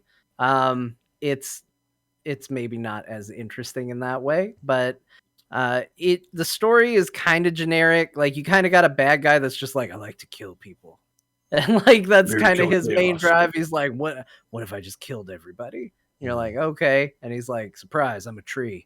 I'm gonna kill everybody. Like that's kind of his deal. He's a tree and he wants to kill people. That's it. So storyline wise, it's not really doing a lot for me, but the writing is sometimes really funny and a lot of the art in it is good. And music's really solid. The gameplay systems are really good. It just doesn't quite reach the same heights as everything else that I've played in the other Final Fantasies. So, I mean, it's better than 2. It's probably better than 1, but I don't think I'm going to put it above 3 or 4. But I have been enjoying it, and I'm wrapping up kind of the last little bit of side quests before you do the big gauntlet run up to the main bad guy. But with that out of the way, yes, I finally decided to try Marvel's Guardians of the Galaxy, a game that I complained a lot about, despite Scott's assurances that it was good. I did, because I thought the banter between them was annoying as hell. Yeah. In all the previews, I was like, I don't want to play this. This seems like it's going to bug the shit out of me. Yeah. And I will say this. It's a little of both. I can see why people like that game. I think there is a lot of heart there that kind of like what you talked about, Scott. It's not always going to just be people taking pot shots at each other. Like that there is going to be some emotion behind it. But that said, these characters need to seriously shut up. They just dial it back. Yeah. There needs to be 40% less dialogue while you are playing that game. It is shockingly like overloaded with them doing dialogue. And I actually think it's a real shame, not just because it bugs me, but because there are times where the game is legitimately funny. Like there's a moment where you come to a fork in the road and Rocket goes, hey, Quill, we got to go this way. That way's a dead end. And you being like a collector of items and wanting to find all the hidden treasures, you of course take the way that he just said was a dead end. And you get to the end and there's nothing there. And Rocket goes, congratulations, you discovered exactly what I told you, that there was nothing there. So you turn around to come back and he goes, that's right. Walk of shame, buddy. Walk of shame as you're going back. That's legitimately funny. Yeah. But it gets so lost in this sea of just unending like jabs at each other where I'm training myself to tune them out because they don't ever stop. And I think that as much as I could go on about it, I want to give my wife's take on this because she was trying to work while I played this game. No. All right. And she knew that I was doing it for core. She knew that this was the baby nap window was the only time that I had to play the game. So she let me do it. But when I was done, she goes, that is the most annoying game you have ever played in the history of me watching you play games. She said, I feel like that was like listening to the children be here bickering nonstop. She said, please do not ever play that game again if I'm in the room. She said, working or not, I don't want to be in the room while that game's going. Wow. That is one of the best reviews we've ever had on the show. So wow. I wanted to put a little more time in it because I didn't get a ton of time and I wanted to get a little further before the show. So I said, okay, well, I'm going to be in the office. I'm going to play a little bit. And she came in during a cutscene. Pretty early on in the game, you get arrested and there's this cutscene between you and this lady that Peter knows and all of that. And my wife sits there and she watches it, and she's laughing at the jokes, and she's watching the whole thing, and she has places she needs to go. She's still watching it. And she goes, nice. And she kind of walks away. And I said, well, wait a minute. You just told me that this was the most annoying game you ever heard, and you just stayed longer to watch it. Yeah. And she goes, yeah, because it was a nice cutscene. I wasn't listening to people bitch at each other for hours. And then she walked away. So that's my review of Guardians of the Galaxy. It's a very nice game when it's not just a bunch of people bitching at each other for hours. It's a fair point. I think that I had the weird experience of actually liking the characters more in this than I do in the movie. And I know that's sacrosanct to some people, but I like the portrayal here a little better. With the exception of maybe, what's her name? I can't think of her name. Gamora. Yeah. Gamora is not good. No, she's not great. She's unfortunate right now. She kind of bugs me every time she has talked. I don't like her in her current comic adaptation either, which is kind of what this is. It's just not my jam. But for the most part, I like all the characters, and I like the big major cutscenes where you go back in time to when he's a kid. Both the intro and then later there's a really significant one. You may not have gotten to that yet. No, I'm only just to basically the cutscene I mentioned where it's pretty early when you get to the prison. Oh, okay, yeah. So this is later on, and I think that stuff stacks and makes it better and better. And I'm not done with the game, and this is making me want to get right back in, but that stuff goes in places I thought was really heartfelt and good, and I think it deserves the writing awards that it's getting. The Game Awards gave an award. It got some others in other places. I think that stuff's really good in here, and like it made me feel sentimental about an old Chewbacca Star Wars figure. Yeah, and it's moments like that are so good, and it makes me that much more frustrated with. It's not that the moments are bad; it's just that they put too many of them in. Because I'm not exaggerating when I say at least on that initial mission, but I think it does carry forward. They don't stop talking. There's never a moment where they stop. The only relief you get is there are a point where Drax and Gamora are busy and Groot gets separated from you and it's just you and Rocket. Yeah. And I was like, okay, at least it's just two people talking instead of all of them talking, which is an extra problem. Like, I actually think Groot might be part of the problem because they make him just as chatty as everybody else. Yeah. But the problem with Groot is you have to get the I am Groot. And then you have to get Rocket going, no, we don't know where we can find any anti-grav emitters. What are you asking for? It's like you got to get the Groot line, and then Rocket has to summarize what Groot just said and then react to it on top of it. And it just never ends. That entire first stage, they talk through the entire thing. It's a lot. And it's a lot. It's just not. It's too much. But I know you're saying you're saying it's bad, but when you say it, I just feel like, oh, that sounds awesome. Like, no matter how badly you put it, my brain is still like, no, it seems sweet. Because I'll agree, right. Like, I'll agree that they talk a lot, but I don't hate it. I kind of like it. I mean, it's very chatty, but I don't know. I feel like for the most part, they earn it, and the more you go, the further you get, the more it's earned. But that's I guess it's like Gears of War. Like, get the F down, Dom. Yeah. Like every second line is, get the F out of the way. No, it's not that. Like, I think the problem is that it is... The early banter is exactly that. Like, it's your typical Marvel Flair banter. Someone says something, somebody has a smart-ass quip to go along with it, then someone justifies why they say it, then they bite back, But you got to go around the entire table of Guardians to hear everybody's take on it. So, like, there's a part where Peter falls, and then Rocket's like, oh my gosh, Quill just fell. I wonder if he's dead. I am Groot. I don't know, Groot. Maybe he broke his neck. And then you got Drax like, what happened to Quill? Oh, he fell down a hole. And then Gamora's like, is he okay? And he's like, I don't know. He's not moving. His neck might be broken. And then Rocket looks at Quill. Are you okay? Yeah, I'm okay. I just found this thing here. He says he's okay. Like, it's just it goes too long. And like, there's funny moments and funny jokes in there that you could absolutely hit. But it gets lost in the shuffle, and Just saying they could have said as much with fewer lines, basically. Yeah, not everybody needs to have their moment. Like you can lessen it a little bit. And I think the game is legitimately funny at times. I think the writing is legitimately very good. And I would agree with Scott. I actually think the takes on the characters in this game are really good. I've never been a big Star-Lord fan, but I actually kind of like him in this game. Yeah. Rocket is basically the same Rocket as the movie, but maybe a little more emotionally charged and heartfelt. Yeah.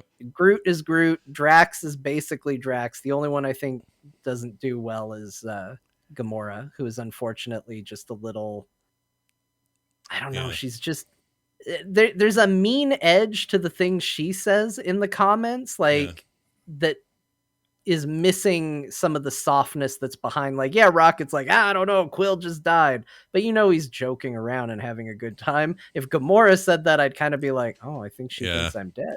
Yeah, she's kind of just again, she's very much like this in the comics. Some people complained in the movie that she was too nice. And, I just think I prefer her nicer.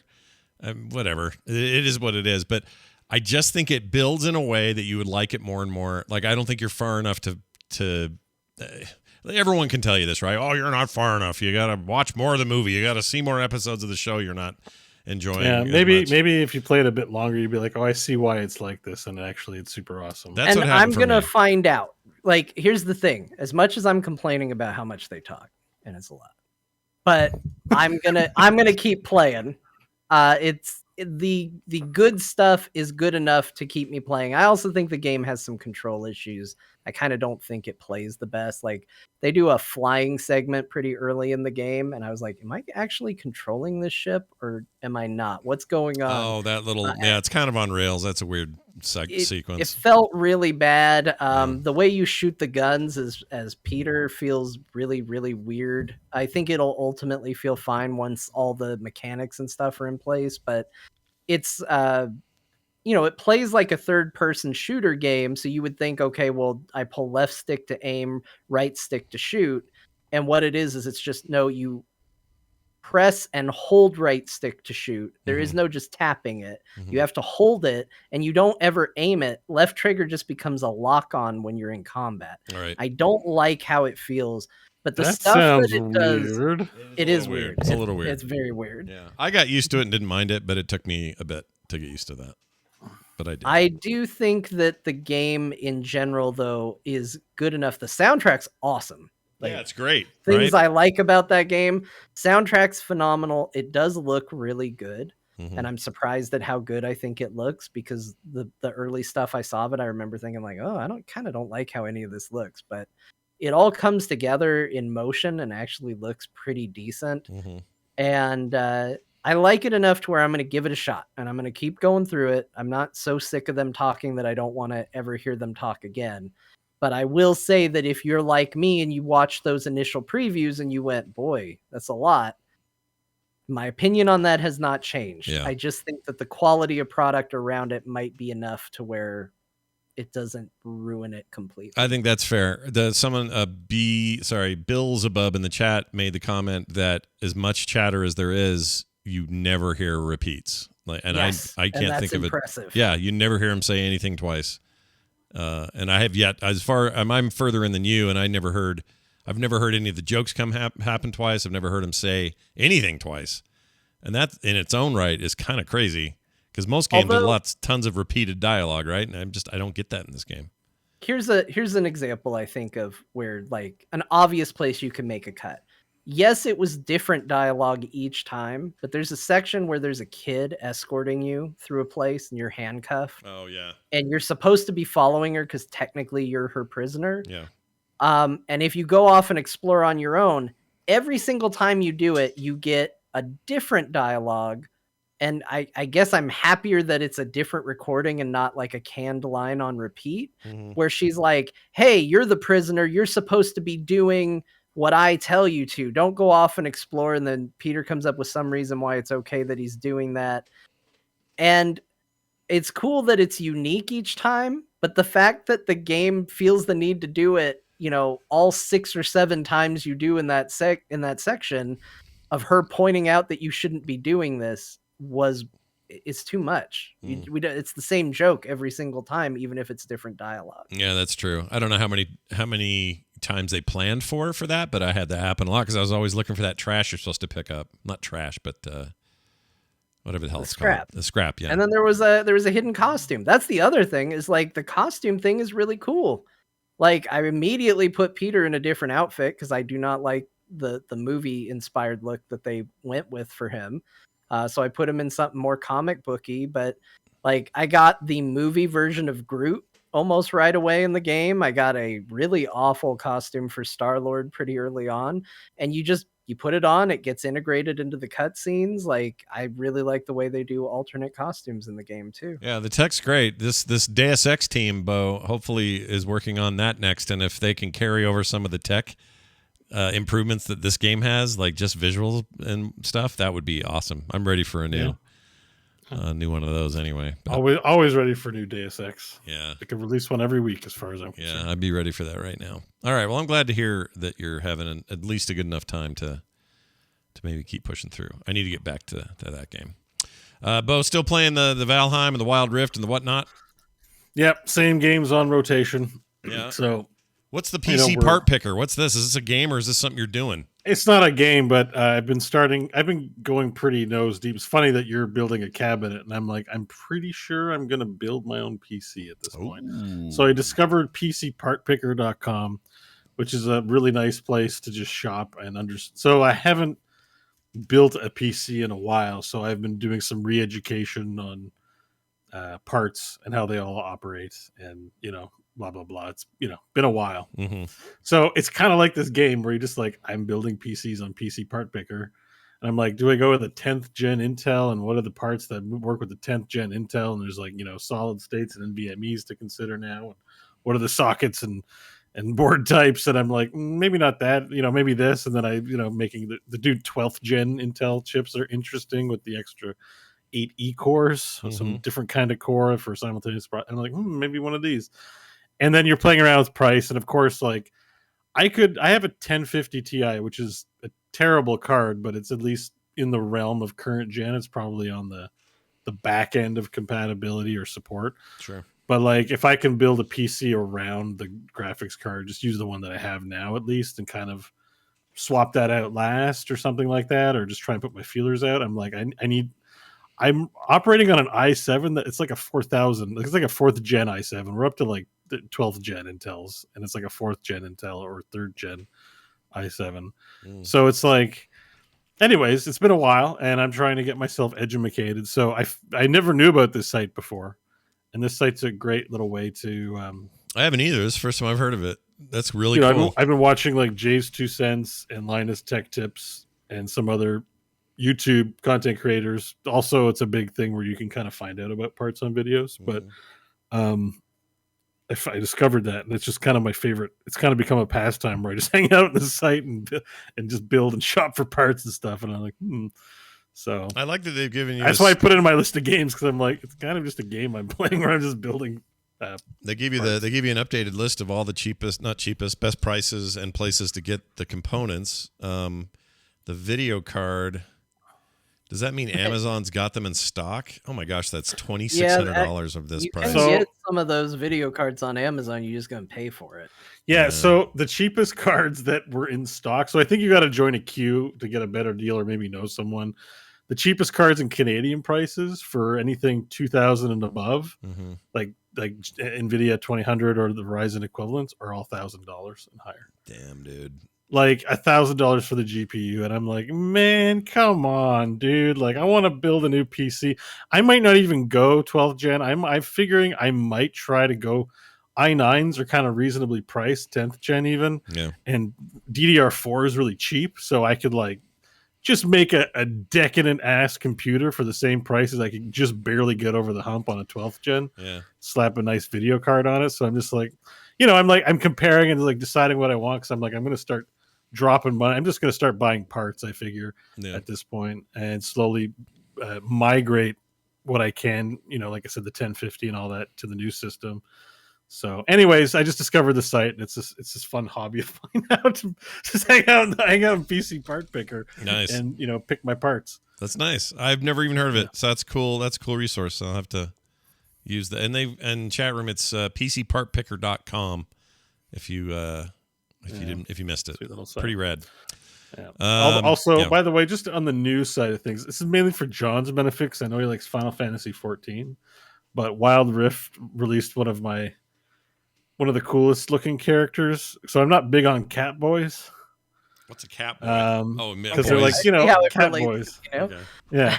But there is a really cool cat boy here, champion in League of Legends called, his name's Set, S-E-T-T.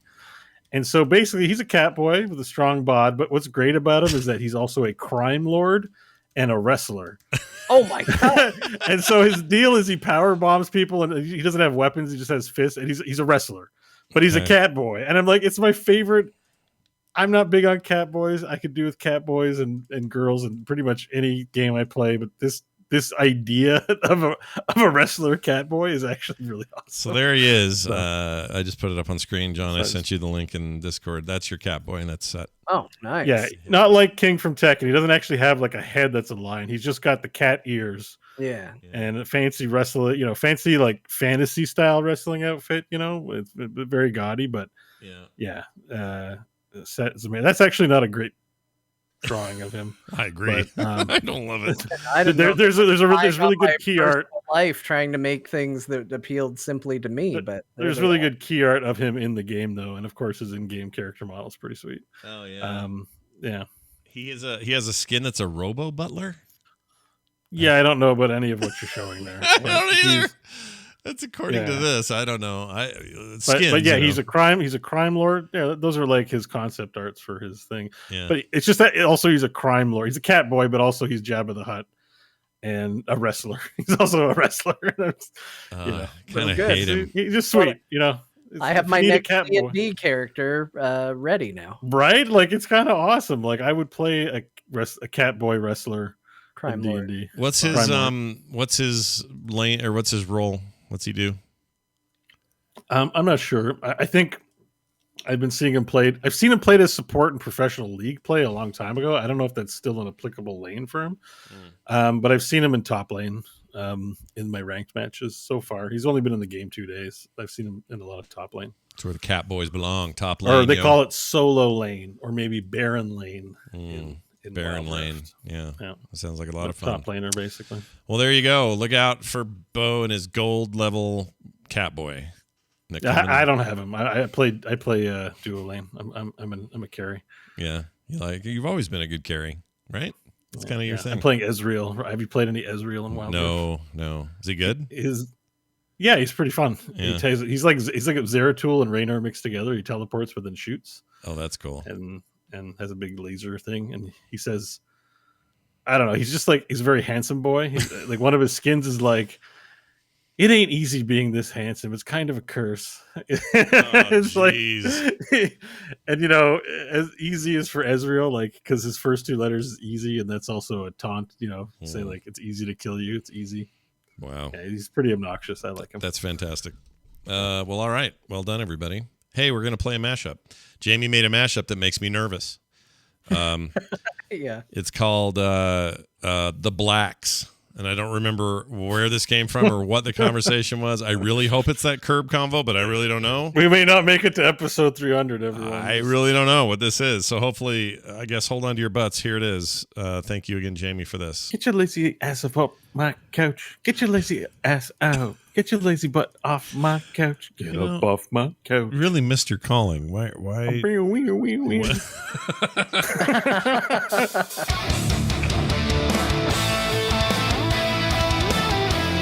So, Master, my guy's name is Teddy Thunderhose. Or, sorry. Teddy Thunderhose.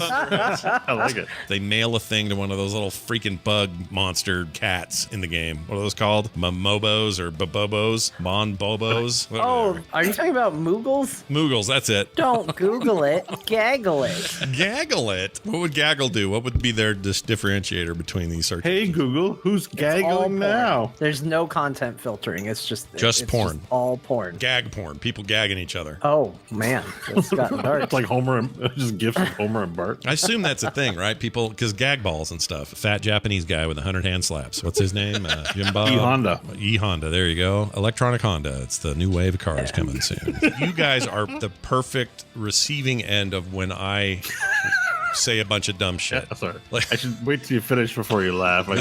I'm the pitcher, you're the catcher. No, that's not what I Over the receiving end. You need some more time to gag down your gaggle? No, you could. Yes, I need more time to gag down my gaggle. Thanks, Scott. Ignore the herpy on my forehead. The herpy. Don't hit me there. It hurts. You know, there's a thing called blush. You could maybe cover that up, sir. Don't hit me. It's my herpy. This herpy is the source of all of my power. The time Silver Surfer put his ween in the hole in the wall and changed everything. Like, whatever. It was so good. It was a big the moment. old hole in the wall. The old ween in the hole in the wall from Silver Surfer's ween. All over your face. What is Bo doing? I don't know. gosh. That was awesome. I'm screwing around with Zoom. I didn't mean was to do suddenly that. inside Bo, and it just, Yeah, we were inside Schwartz. it seemed weird. Inside Schwartz. Schwartz. It's the name of my new podcast. Yeah, I'm excited. Every week, a new person I get inside of. Oh, wow. You Or gets inside of me. penetrate a new person each week. That's fantastic. Well, Shepard, my sword is a penis. They don't do that. Oh, my penis is a sword, you mean? My bad. Just had to correct you there, you know? It's important. My sword is a penis. Everyone always says, oh, the blacks on this TV are incredible because they are. It eliminates any of that Oh, jeez. gray. I owe a lot of friends apologies because I called a lot of people racist. Wakanda forever. May not have been quite saying what I thought they were. Oh, well, now you know, and you can do better moving down the road. You'll be fine. Oh, Bo made it worse by saying Wakanda forever at the end of that somehow. Did I say it then? I don't even trust him as mashups. Maybe he edited that from another part. I said Wakanda forever. You're right. Actually, you're smart to wonder because he can. Maybe he does- not, but I don't know. I can't know for sure. There's so much in there that I don't remember any of us saying. He does fool about with that stuff sometimes. I love these. does Jamie, fool thank you for that as usual. He says he's got a real humdinger for next week as well. So watch for that coming up soon. Time for a couple of quick emails. That's a good question. We got one here. talktothecourt@gmail.com is the email address you want to use. Joshua wrote in, says, "Good day, Scott, John, and Bo." I assume he's from the down under there. Says, with the ABK buyout, do you think Microsoft Xbox will go back and Titan Forge Warcraft 3 reforged into what it was originally meant to be? No, I don't, Joshua. No. I don't. Yeah, no, I don't think so. Yeah. Do I wish they would? Yes. Do I think they will? No. Yeah, I don't. Why would I mean that? Because you could also say, do you think they'll go back you just hit and the crux? yeah, Why would exactly. Or why would they go? Say, oh, I'm going to help you with Man Crick's wife all these years, or whatever. Like you're not going to go back and fix old things that are kind of passed on. Like no one cares now. They're all. I mean, people are still a little mad about Reforged, but you're not. I'm definitely still mad. Yeah, I am too. I don't. That BlizzCon was such a downer, and the one thing I walked away from it going was, man, but Warcraft 3 Reforged was really awesome. Yeah. I can't wait to play it. And I pre-ordered it. Yeah. And I was so burned by it. And they didn't tell us. Like that's the thing, is it's like it's one thing to have them come out there and go, well, you guys, it's not gonna be what you think. But like they really kept that one secret. Yeah, they did. And when they showed it, I'm with you. In 2018, the opening ceremonies, that was the year, right? Yeah, 2018. I remember thinking, oh, well, you know what? I think I'm actually walking out of here thinking that Reforged is the game I'm most excited about. Weirdly, because nothing was new. They didn't announce Diablo 4. Nobody was excited about Immortal. It was just like a weird introduction to the week. But that game stood out, and the redone scene with like the whole this Culling of Stratholme stuff, all reanimated and redone. I was like, man, they're gonna do this to this game. It's gonna be incredible. They didn't even keep the scene they showed in there. No, Yeah. It's gone. no, the one they had done. It could have been a weird outlier, but you can tell somebody sat back and went, guys, this one part's going to be really good compared to the rest. Should we just leave it in and have one really good moment, or should we take it out? And they're like, take it out. Yeah. Maybe people won't know. But like we did, we all went up there and we all played the Culling of Stratholme together. And that was my favorite moment on the floor of BlizzCon that year. Yeah. Was all of us playing Culling of Stratholme Yeah, together. that was fun. I did it twice. Did it again upstairs in the thing, the press thing. Yeah. And the food was good that year. 2018 had a good buffet. 2017's, 2016's, it was pretty good. 15, they got better as you went along. 2011 was a bad. I don't remember. To me, I always go so long that I'm starving that it doesn't matter what they feed us up there. That I just would be appreciative. That was the only year I got the press pass. Oh, was it 2018? Was Yeah. Yeah, because remember the year where Bo just had to come up the stairs and look at us longingly through the press area? Yeah. And I tried to talk the guy, the security guard, into letting me through, and it almost worked. I tried really hard with I don't remember who it was. Maybe it was Lindsay or somebody that year. I was like, Bo really should have a thing. Like, why doesn't I'm not going to do anything. I'm just going to stand on the other side of the invisible gate and be there. Yeah. Like, just like having gone the next year, I'm like, this is what you kept me out of. Like, I'm friends with D. Scott Johnson, who's doing your Q&A. It's like, let me hang out behind the invisible barrier. I won't eat any of your food. I had no pull, obviously, but that was also the year. 2017 is the year that Bo had the Bush Burger, and we'll never forget that great moment. It was one of the most amazing times. They made me eat Bush Burgers. Yeah, Bush Burger. It was amazing. They made me eat Bush Burgers and see minorly satisfactory Reinhardt. Criticize Reinhardt cosplayer because the real Reinhardt's much bigger. Like that's the thing. It wasn't any issue with the cosplay. That's one of those things where I said it before I thought about it. It happens sometimes. I'm sure it happens on the show a lot. Sure, it is one of those things, but it was a beautiful moment. It was pretty insulting overall. I'm glad he didn't hear it, and it kept it. We just shared it on the podcast. Yeah, we just shared it into the world on the podcast multiple times today. Included. But there were multiple Reinhardts, so they probably all think I'm talking about them. That's every true. time I've hung out with Bo in person, it has been a wonderful experience. Yeah. But one that is always followed by I spend time with Bo, and then I get around my other friends and I excitedly tell them the last thing that Bo did. Yeah. Like Always that's basically because he was one of the first people I saw when what was it? Was it for the Heroes thing where we first met in California? In Irvine. Yeah. I think it was in Irvine. Then we went for a walk. Yep. And then he told me how everywhere he saw was where they filmed Terminator 2. Yeah, and really so I never saw those before. I was like, holy shit. They filmed Terminator 2 here? They're all over the place, so there's no way they filmed right there, but I loved that story. That was a great story. Yeah, so that was it. Like, it was a wonderful time hanging out with Bo, but then as soon as I got around other people I knew, it was like, guys, you got to hear what Bo did as soon as he saw, like, a wash. He said, like, this is where they filmed Terminator 2 for every single one of them. Yep. That's what hanging out with Bo is. It's a wonderful experience that then you can't wait to share with others. He's the only guy that ever there's only one man, male, someone who presents as male, who has ever kissed me on the cheek on stage at a Nerdtacular, and you're the only one. You've never been kissed by another man? Nope. Well, I mean in public, like on a stage thing, never. Oh, okay. Yeah.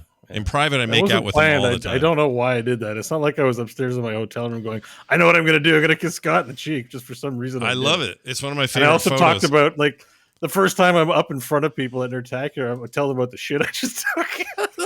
Everyone else is like, I'm the host of this tech podcast. It's pretty cool. I'm like, I took a shit, everyone. I don't know. I don't know why I did that. I gotta. No, like Joss asked if not even Patrick. No, Patrick never kissed me. Not once. I mean, with his Europeanus? No, with his yes, he touched me with his Europeanus. Did not expect that. Boy, he's cranky today. He fell and hurt his arm in Helsinki, and he complained. I saw that. Yeah. I feel bad that he fell, but him complaining about everything being frozen made me laugh. It made me laugh too. I shouldn't have laughed, but I laughed. Sorry, Patrick, if you hear this. That was funny. Well, you have to keep in mind the first time I ever met Patrick in person, he was dealing with a horrible experience of losing a tooth or breaking a tooth. Yeah, he broke his tooth in a different country from where he lives, which that's the whole thing. Like, breaking a tooth is bad enough. Now imagine doing it elsewhere. It's probably not that bad of a deal for Americans. And it hurt like a mother. Care. He was in serious pain that year. It hurt. Yeah. My first introduction to Patrick in person was him in full cranky mode.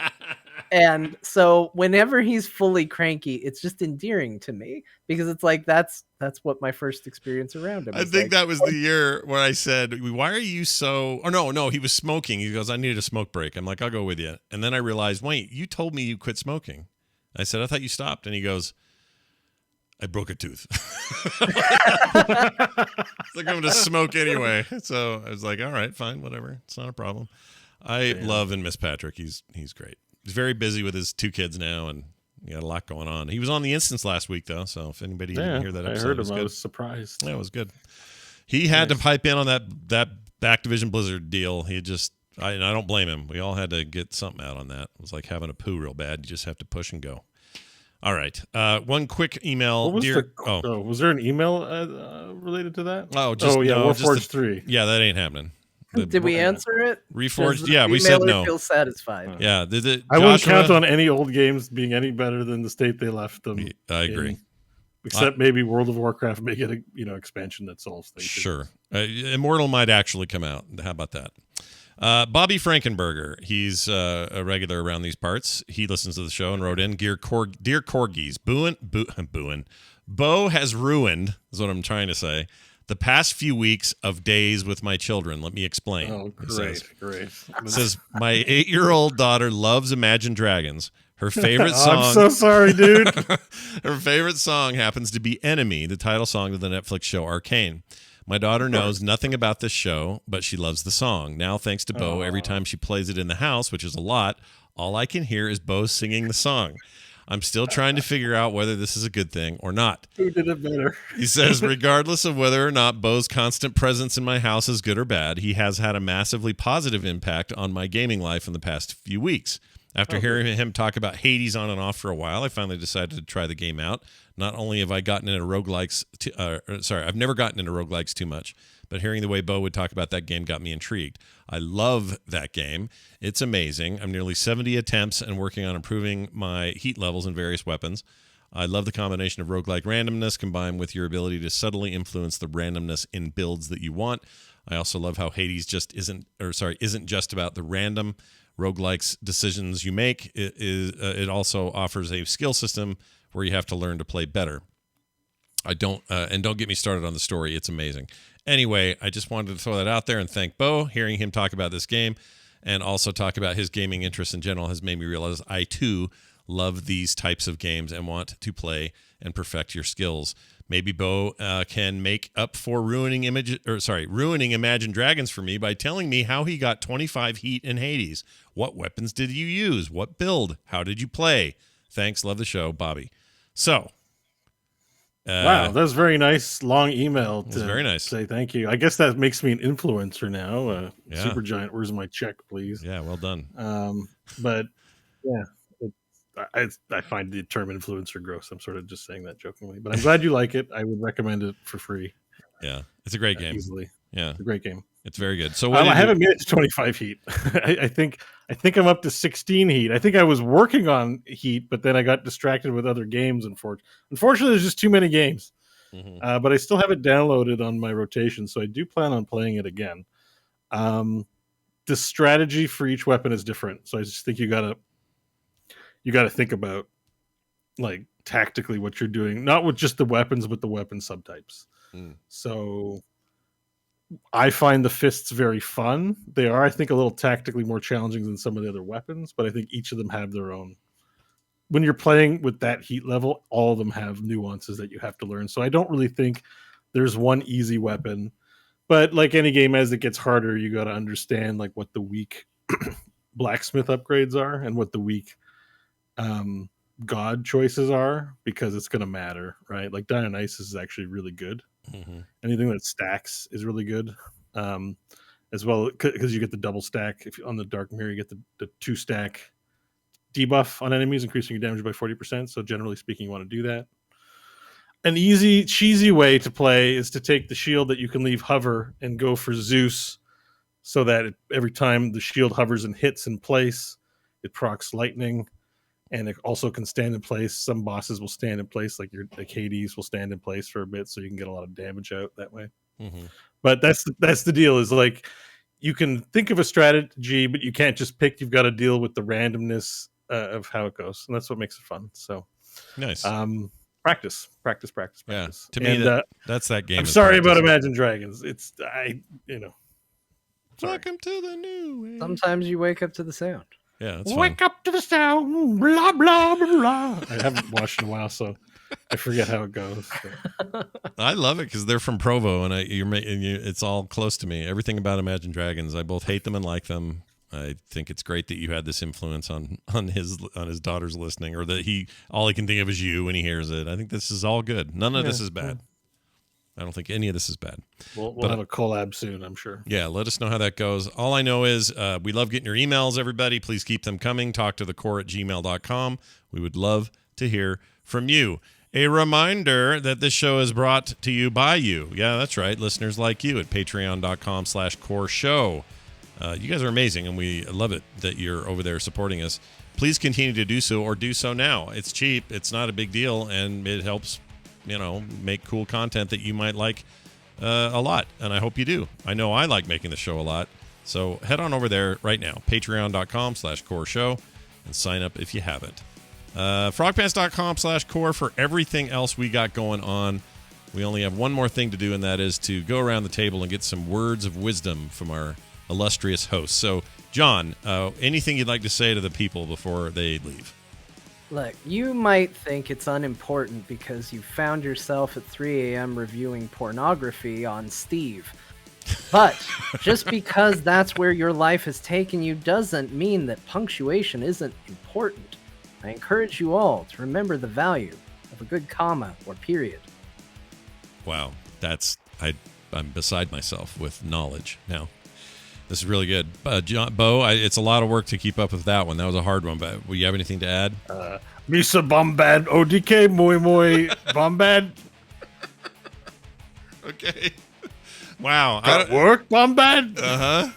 It's never been better. This has never been a better outro. Bombad. Yeah, we killed it just today. Just the tack moving all day, and it's just okie day. Okie day. Oh, my Lord.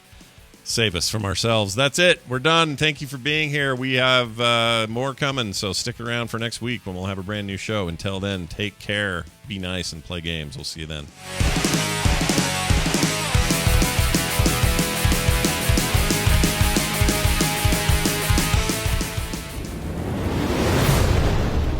This show is part of the Frog Pants Network. Yes. Get more at frogpants.com.